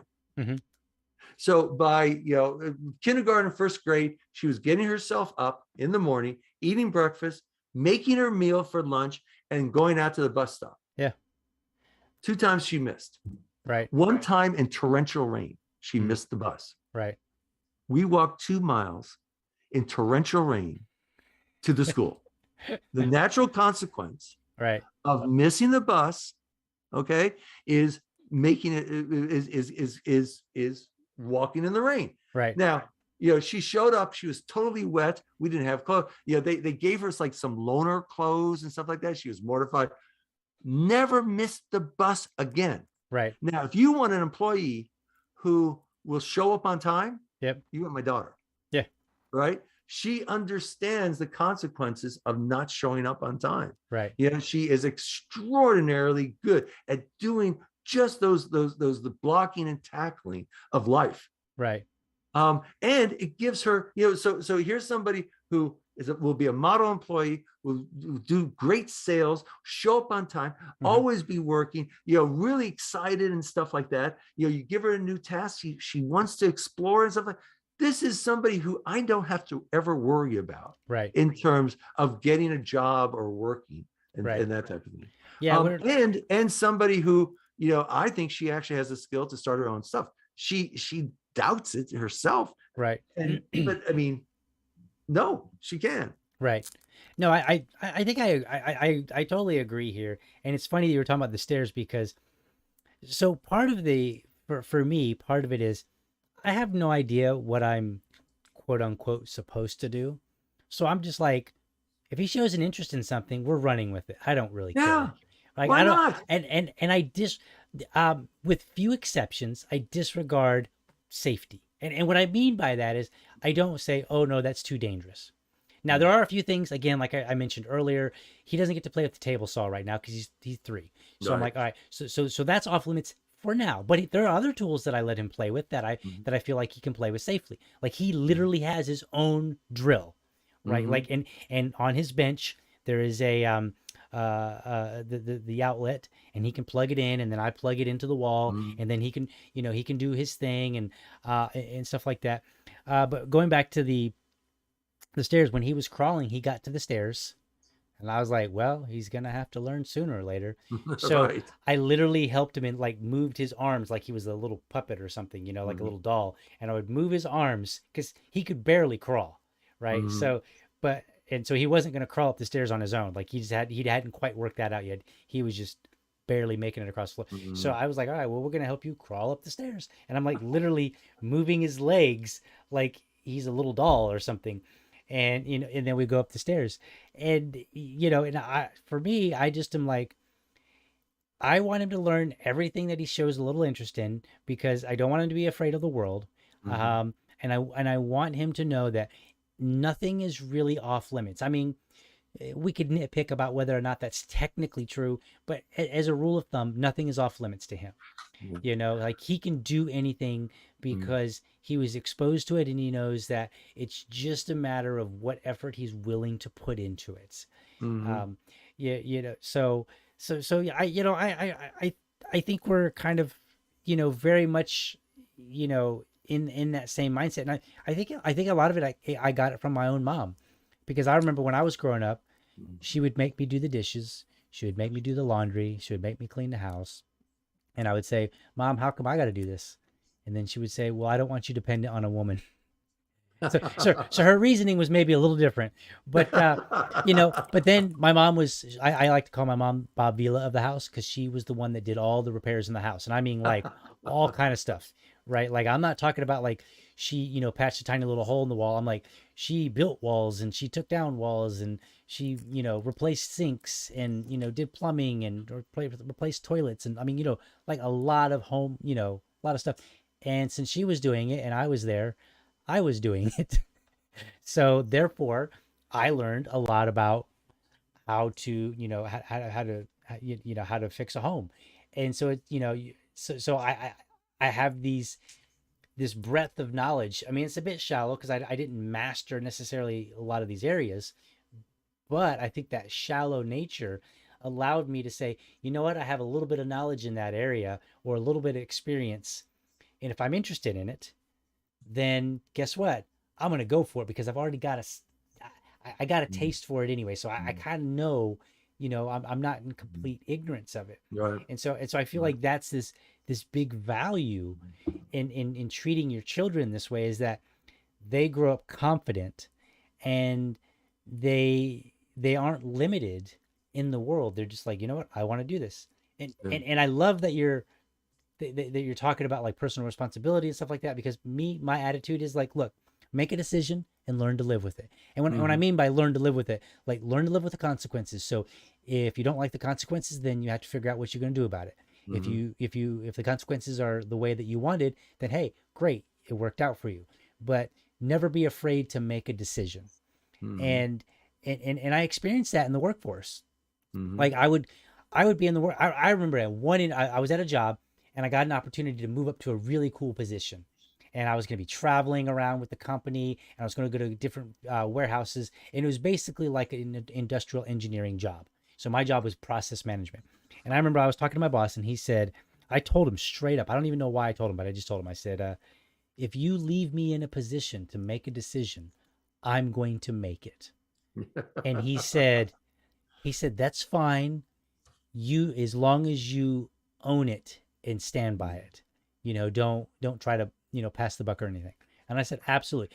Because, and I noticed that a lot of people seem held back in their jobs because they were afraid to make a decision. And sometimes it was like, wasn't even that big of a deal. Like, I'm just like, but they were so afraid. And I'm like, I don't want my son to be afraid. And, so we're exposing him to a lot. You were talking about going out on the job. My wife's a real estate agent. She takes him out, and she jokes now. Like, she was just joking actually earlier. She said, he knows how to show a house.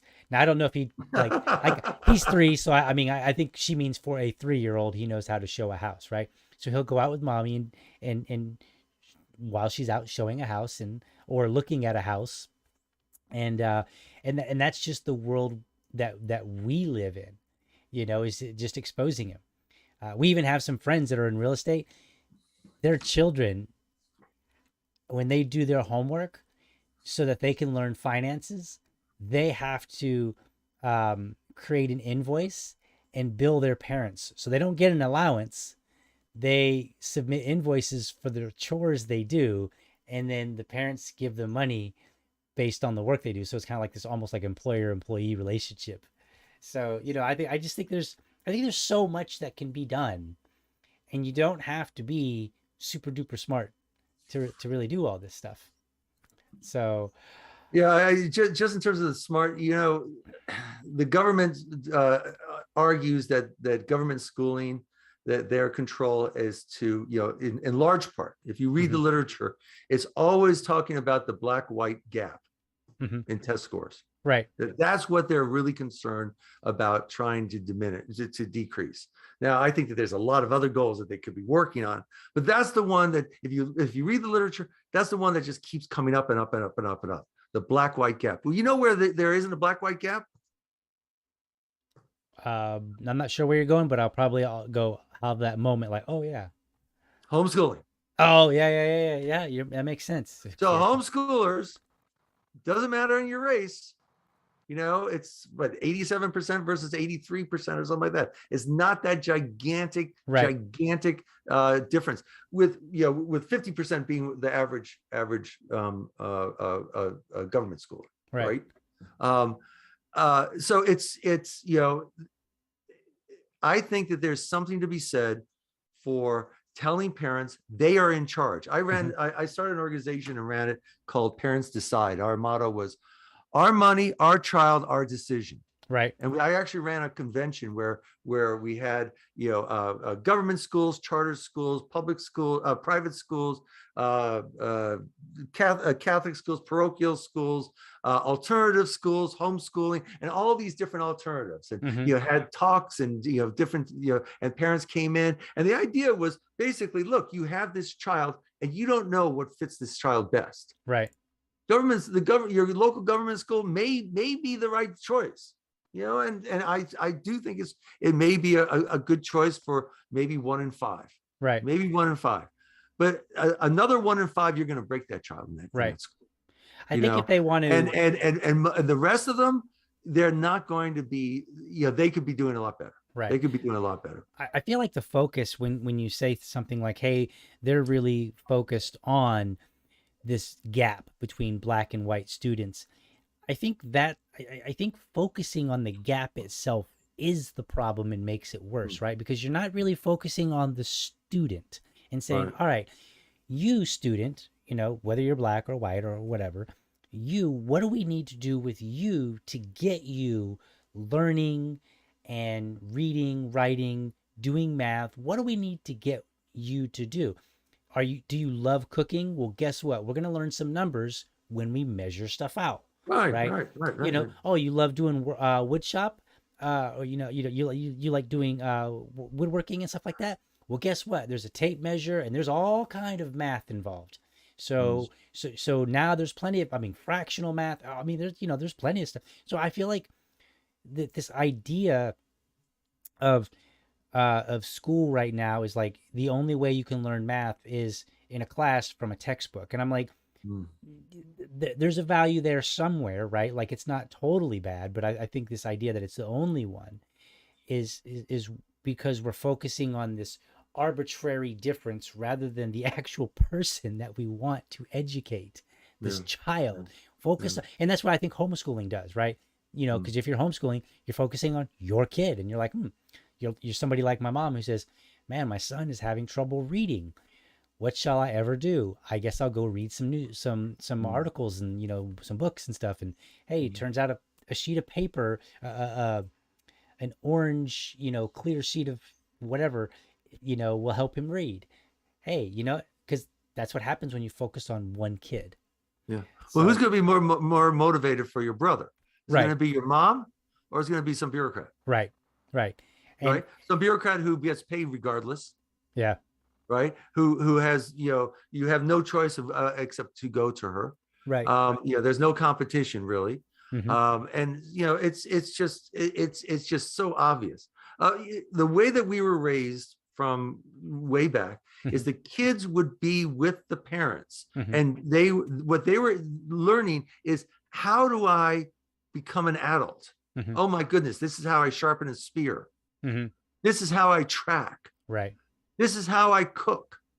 Okay. So they learn, they're motivated because they're going, I need to fit into this adult world, and let me see what that connection is. Right. So what they did, the history of government schooling, right?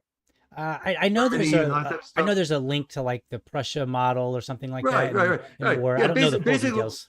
Basically what happened was the farmers didn't really like dying for their emperor.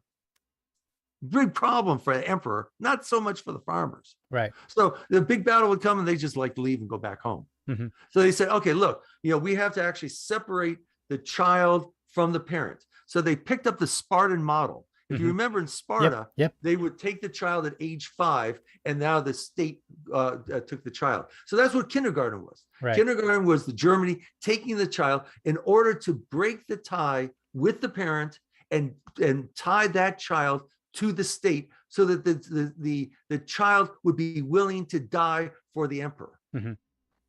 That's where this all starts. Horace Mann brings it over here because he's really irritated with those Catholics and their Catholicism. Right. So he wants to break the tie with the child to the parents' religion and teach them instead Protestantism. So he goes over, he goes, oh, well, yeah, this Prussian model really looks good. But what if we actually change it around and be teaching Protestantism, so that we can, these heathen Catholics, we can get it. But guess what? It's a model in order to turn us into obedient serfs, and it has turned us into obedient serfs. Right. And it's definitely done that. And what parent wants their child to be disassociated from them? Right. You look at parents and their children, and they don't have a relationship. Right. After a number of years in government schools. So why? Why is that? Right. Because the child isn't engaged with the parent. Right. The child has been extracted from society, extracted from the adult world, extracted from the family, put into an artificial situation to work on artificial problems that nobody gives a darn, with people who basically, oh, we care. Right. If you cared, then you would allow options and you allow Yeah. parents to have choice. But you don't care because you're supporting a monopoly. Right. Right. You're supporting a coerced monopoly. And now all of a sudden the parents go, well, I guess it's just the teen years when they get so nihilistic and they don't care about anything, Right. and they don't like their family, and they don't. What if that's not true? Right. What if that's not true? What if that's an artifice of government schooling itself? Right. What if that's actually the part and parcel of government schooling? Right. It's to separate the child from the parent. And this is where that Gatto essay comes in. It's to separate the child from the adult world, to separate the child from meaningful work, it's to separate the child from the family. So it's interesting because not only is this model like breaking the tie and interrupting, but on top of all that, everything that you just said, we're not even really getting the results that we're told we're supposed to be getting, which is a child that can come out and they can read at a certain level, they can do math at a certain level, they know their history and their science at certain levels. We're not even getting that. So, that was never the goal. And that was the nominal goal, to trick us into going into this godforsaken system. And people keep getting told this is the goal, and I'm sure for some educators that is their goal, but I think the problem is this system is not conducive to that goal for a lot of children. Like I'm sure there are some. I mean, obviously there are some that are graduating, they're educated at the proper levels and all that. They go into college and they do cool things, so it does happen. I don't want to say it's like totally out, but and that's what got me questioning, right? And this is what got me questioning, because like I remember I had a term for it. I called them high school push throughs, and like I dated a girl, and she wasn't a dumb girl, but when you looked at her writing, like she would write you something, and you were like, just the way that it was written, the sentence structure, it looked like a sixth grader wrote it, and she was going to college, and she was having a struggle in college, right? And I'm like, but you graduated, right? Like she graduated high school, and that was what she graduated with. And I'm like, you failed this student. You did a disservice, because you told her you're ready, you passed everything, and she wasn't.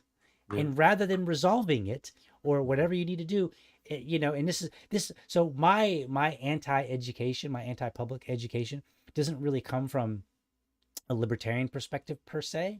It actually comes from just observing. And I'm just like, I got lucky. I was kind of a wild child and always in trouble, but I got lucky, I think, because my mom taught me to read and some other things, early on. So that gave me a foundation. And then when I screwed around, I still had that foundation. And so then when I came back to my senses, I had the foundation already. So I was able to kind of pick back up and move along. So I think I was kind of fortunate in that sense. But had she not done that, I might also be somebody that couldn't read and, and write and do things at an adult level, as an adult. And so, so to me, my observation of just way too many kids not making it, or not making it the way they should. And I'm like, you're being sold a false bill of goods here. Like this is not acceptable. So, we're getting here to 10 o'clock. I do want to, before we wind up, I want to talk about some obstacles for dads, because you were a primary, right? Like it wasn't just your wife necessarily. So let's talk about some of the things that's related to specifically being a dad and homeschooling, because I work from home. So, and my wife doesn't quite have the patience to teach necessarily, although I think she has more than she realizes. But so I'm like, I want to homeschool him, or I want to put him in private school, but I absolutely do not want to put him in public school. And we are already starting to, slightly get into some homeschooling stuff. So I want to hear from you some of the obstacles that you faced as a dad. I think the hardest part is that, when I did it, there were very few dads who were primary. It just was unseemly to do it as a father. And so, the mothers, in the government schools, right? In the government schools, the mothers, schooling is kind of their social milieu.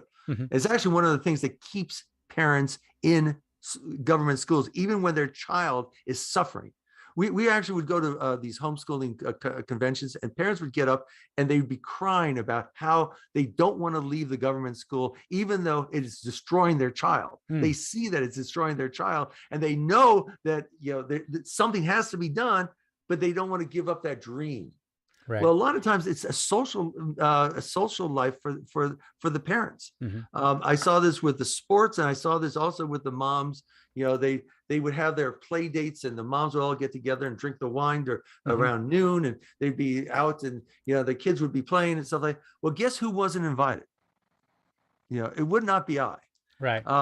Because well, first of all, I'm male, and Right. it's kind of awkward. Right. And secondly, my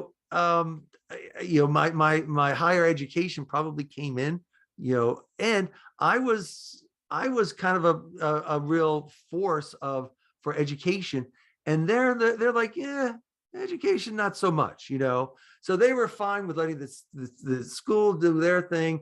The kids come home, and now the kids they have a day off. What am I going to do? Well, I'll call all the moms together. We'll break out the sherry. We'll get together.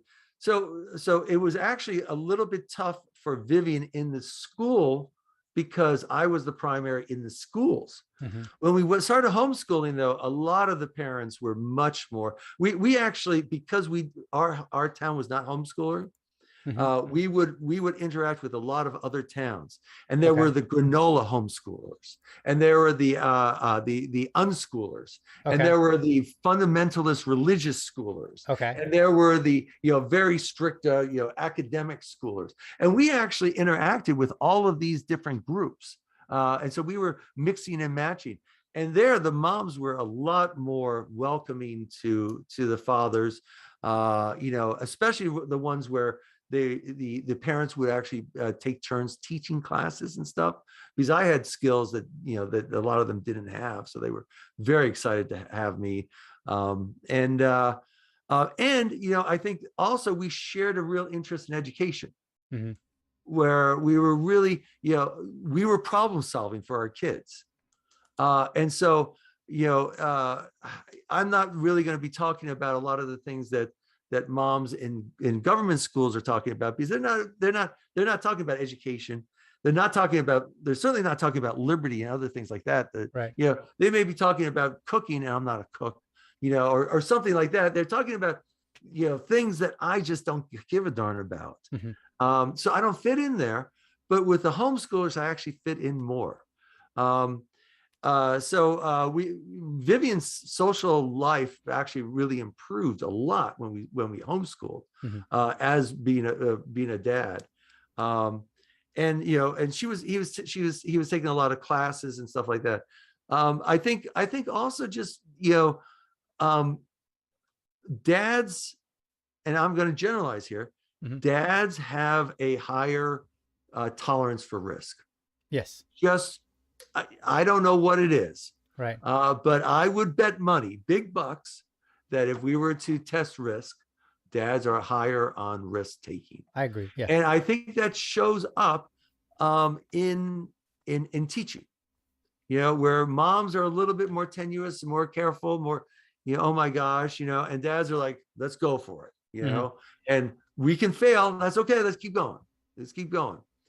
So I think we actually bring something to the learning environment that is not there.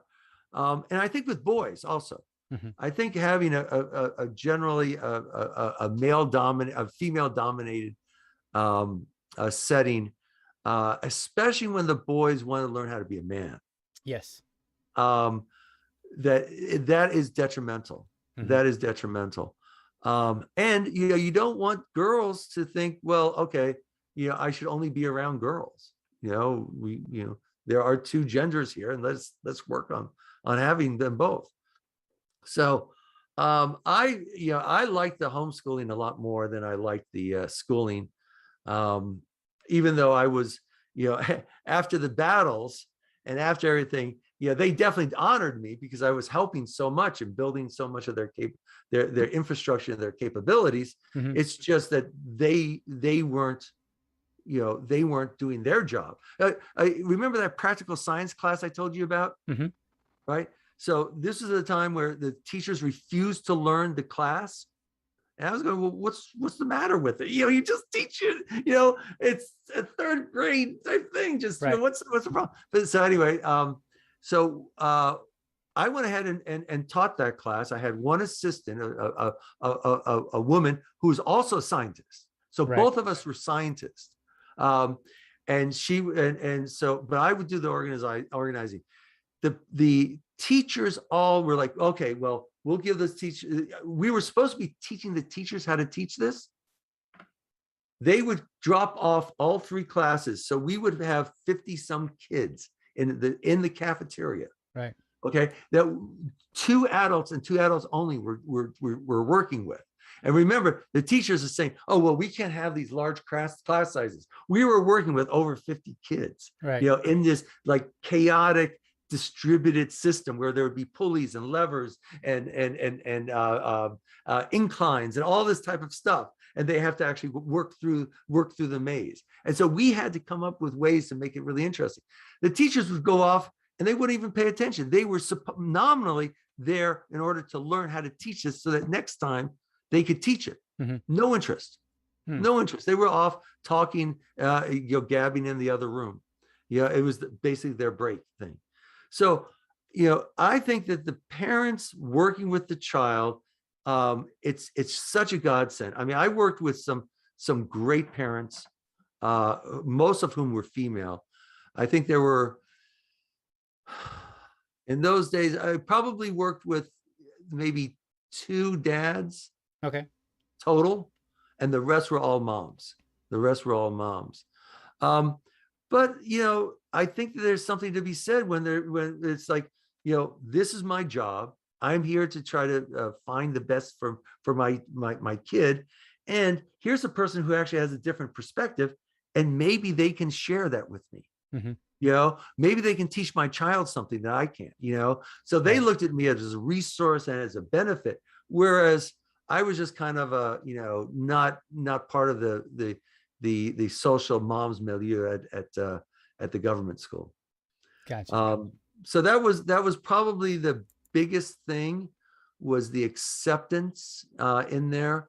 A lot of times there were a few times when we would be challenged, and our daughter was out in the neighborhood. And it'd be like, well, what are you doing? Are you truant, or that type of stuff? And I'd be a number of steps back, allowing her to explore. Right. I say, oh no, she's with me. And then they kind of like go, okay, well, who are you, and what are you doing? And all this type of suspicious, a male with a child. Right. Yeah.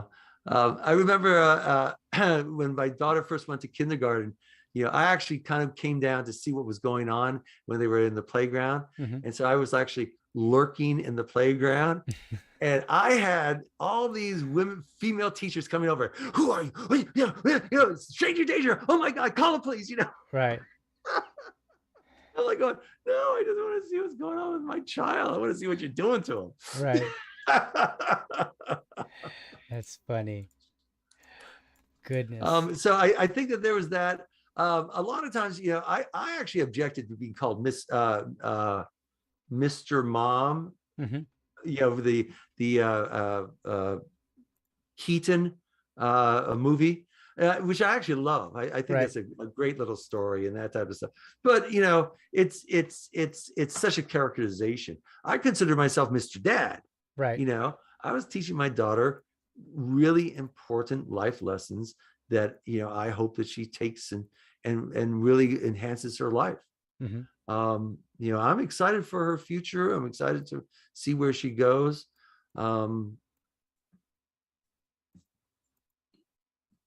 Awesome. Well, let's wrap things up. I do. You talked about a logo, and you had mentioned this logo. I want to put it up on the screen. You won't be able to see it because the feed is a little bit different, but it's going to be on just because I'm wearing it as a button. You are. Yeah, it's behind the back here. Right. So. And I've got it. I've just now put it up on the screen so that people can see it. So tell me about this logo. Well, it's my life symbol. I mentioned that we do a lot of personal growth. Hmm. This was a half-year master's level personal growth. What are you here for? What's your purpose in life? Hmm. And you create your own. One of the things is you create your own logo, and this is mine. And I wear it's on the back of my Jeep, and it's on the Hmm. my coffee mug and things like that. Uh, but it says who I am and why I'm here. The bottom level is peace. I try to find inner peace myself, and I look for a peace between people. Okay. I'm looking for peaceful solutions and how we can be more peaceful with each other and how we can be more peaceful with ourselves. The second layer is a heart, which is love. It's a mature love. It's a respect for people as they show up, Hmm. for who they are and how they show up, and not this narcissistic love that you are okay because I'm going to make you and fashion you into myself, Okay. but a respectful love of this person showing up here to me as this, and that's different, and that's okay, and I can love that person for how that person's showing up. At the top level is a voluntary sign, which means that all relationships should be voluntary. All human relationships Hmm. should be voluntary, and that the only great ethical sin is when we use coercion against other human beings, against their bodies. Um, and so that is that gold and black triangle. The gold is means capitalism, and the black means anarchy. So it's an anarcho-capitalist Okay. symbol, but it's in the shape of a V for voluntarism. Hmm. So meaning that you don't even have to be capitalist, and you can have your own ruler as long as it's voluntary. Right. It's fine. And in the middle, you can see the V melds all the colors together, Okay. because I don't believe that you can have any of these without the other. Okay. I believe that the peace without voluntarism is a penal colony. Love without voluntarism is rape. Okay. And so you actually need Hmm. that respectful respect of each human's body and autonomy and sovereignty, in order to get that peace and to get that type of love. And I extend that to children. We didn't actually get the chance to talk about peaceful parenting. And I know you at PorcFest last year talked to me a little bit about your issues with peaceful parenting and your questions and stuff like that. Sure. Sure. And as a parent who actually believes in that, very strongly, and somebody who was raised not peacefully at all, Hmm. with a lot of beatings every day I was beaten with instruments. um, and so for me, it's part and parcel of respect for another human being. Hmm. And that's the way I raised my child. Was how can I respect this little person Hmm. who may be having just gigantic adult emotions at this time and has no mechanism in order to restrain herself and contain herself and soothe herself. She Right. does not have those skills yet. Right. So how can I support this person and to come into better grips with her life, with her body, with what she wants, and whom she wants to become. Right. And so that was really how I modeled education, respect for my child, respect for my wife, respect for myself, respect for my communities. And it's the reason why you should move to the Free State, because that's how we're forming the Free Right. State. I hear you. Get a coach. I know, right? So we'll definitely have to chat again, maybe talk more about peaceful parenting. I did actually have two dads on talking about peaceful parenting, Okay. and one of them actually came. He lives out in Lakeland, which is like an hour and a half or something like that, and he came out here, and so we did it in studio, and he brought his son, and his son was like 4, and mine was like 2 3/4, somewhere around there. They got along fabulous. Boy, did they have fun all day. And when I looked in the downstairs room, his toy room, after they had left, I looked and I was like, "Woo, they really did have fun." Because it was, and I was just like, "All right, well, hey, they had fun. It was exciting." And I was like, "Man, like your kid is definitely welcome anytime, right?" Like I love it that they both had fun, and we'll deal with cleaning up, when my son gets a little older. We'll get him trained on that. But and you might find it interesting, but I'm not opposed to peaceful parenting. I just it was actually a concept that was probably within the last year and a half, maybe 2 years. I had never even heard of it. Mm-hmm. Maybe a little bit longer than that. I don't remember, but it's only been relatively recent that I've even heard of it. Although we try really hard to one, I don't like confrontational interaction with other people. I really don't. I mean, if I need to yell at somebody, like, give them hell. I mean, I'm not afraid to. I just don't like it. And I hate any confrontational or any, you know, difficult interaction with my son. It really bothers me. Like, even just to raise my voice at him, just really, I don't like it. And so we work really hard to, to not have to get there. So, and then, we're not really big on spanking and stuff like that. I mean, so I don't think we're really far off. If there's a sliding scale, we're closing in on it. So, yeah, well, I mean, I think just acknowledging a lot of times, yeah, I don't blame you for wanting to do that. right, I don't blame you for being frustrated. right, That sounds really frustrating to me. You acknowledge that this is true. I know it's scary right now. You're having big emotions now, and it's scary. Yeah. And allow time. I think that's one of the biggest things is I would take a book with me in the car, and and so we would go somewhere, and my daughter started throwing a tantrum. I go, okay, we're gonna take some time out. You take whatever time you need, right, and I'll be here. And I'm ready.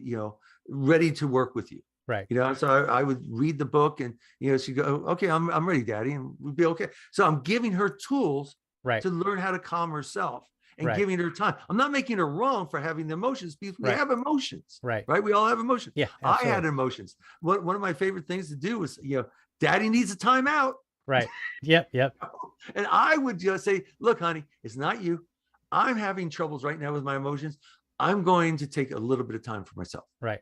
Yeah. All right. Absolutely. So you do this, and I'll be right back.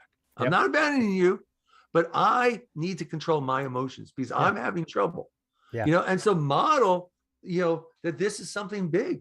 This, they're 3 years to them. Some of these things seem like death. Right. That is how scary these emotions are to them. They're brand new. And our role, I think, is to say, yeah, you're right. That can be really scary.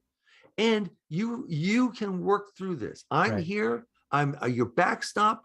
You take whatever time you need to work through this. Right. And like I said, a lot of it is also picking the battleground. So if I know that there's a problem with X, I'm not going to choose when I have to actually get to some other place to have that battle. Right. I'm going to choose when I can actually skip and spend 20 minutes waiting for this thing to work through. Yeah. Right. So I pick my battleground. Yep. So those are my top level things for how to get through these things. And just know, I mean, I object. One of the things I object to most is parents saying, oh, your child is so good. Meaning my child is really compliant or quiet or peaceful or that type of stuff. That's not, but they use good as a moral qualifier. Gotcha. Be obedient. They mean that they're obedient. And that's not what I'm going for. Right. I want, your child is so self-contained, and it can handle their emotions and can understand and can take care of herself. And because there's nothing evil about a child being scared with a big adult emotion coming through and they don't have the tools. That is totally normal. And that is not evil. Right. There's nothing wrong with a child being so disappointed. They go, no, I won't do that. That's not evil. It's not evil. It's not bad. It's not good. It's them expressing something that they want to do. And you go, yeah, I can understand that you want to do that. That makes good sense to me. Right. I don't blame you for doing that. Here are some boundary issues. Can we negotiate this? And working with them as though, but allowing them to go through their emotion of frustration and feeling, my daughter would get so angry with my wife over the coat.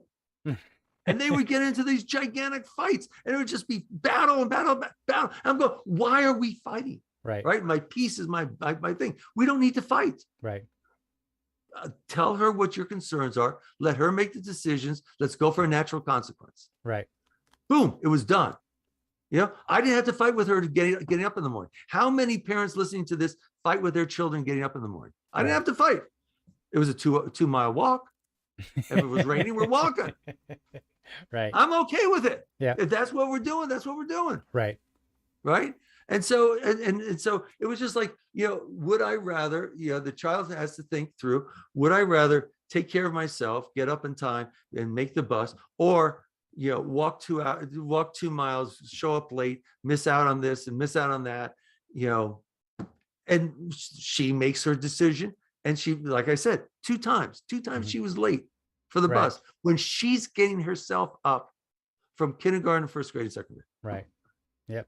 Awesome. Tell me that you can do that. I hear you. All righty, sir.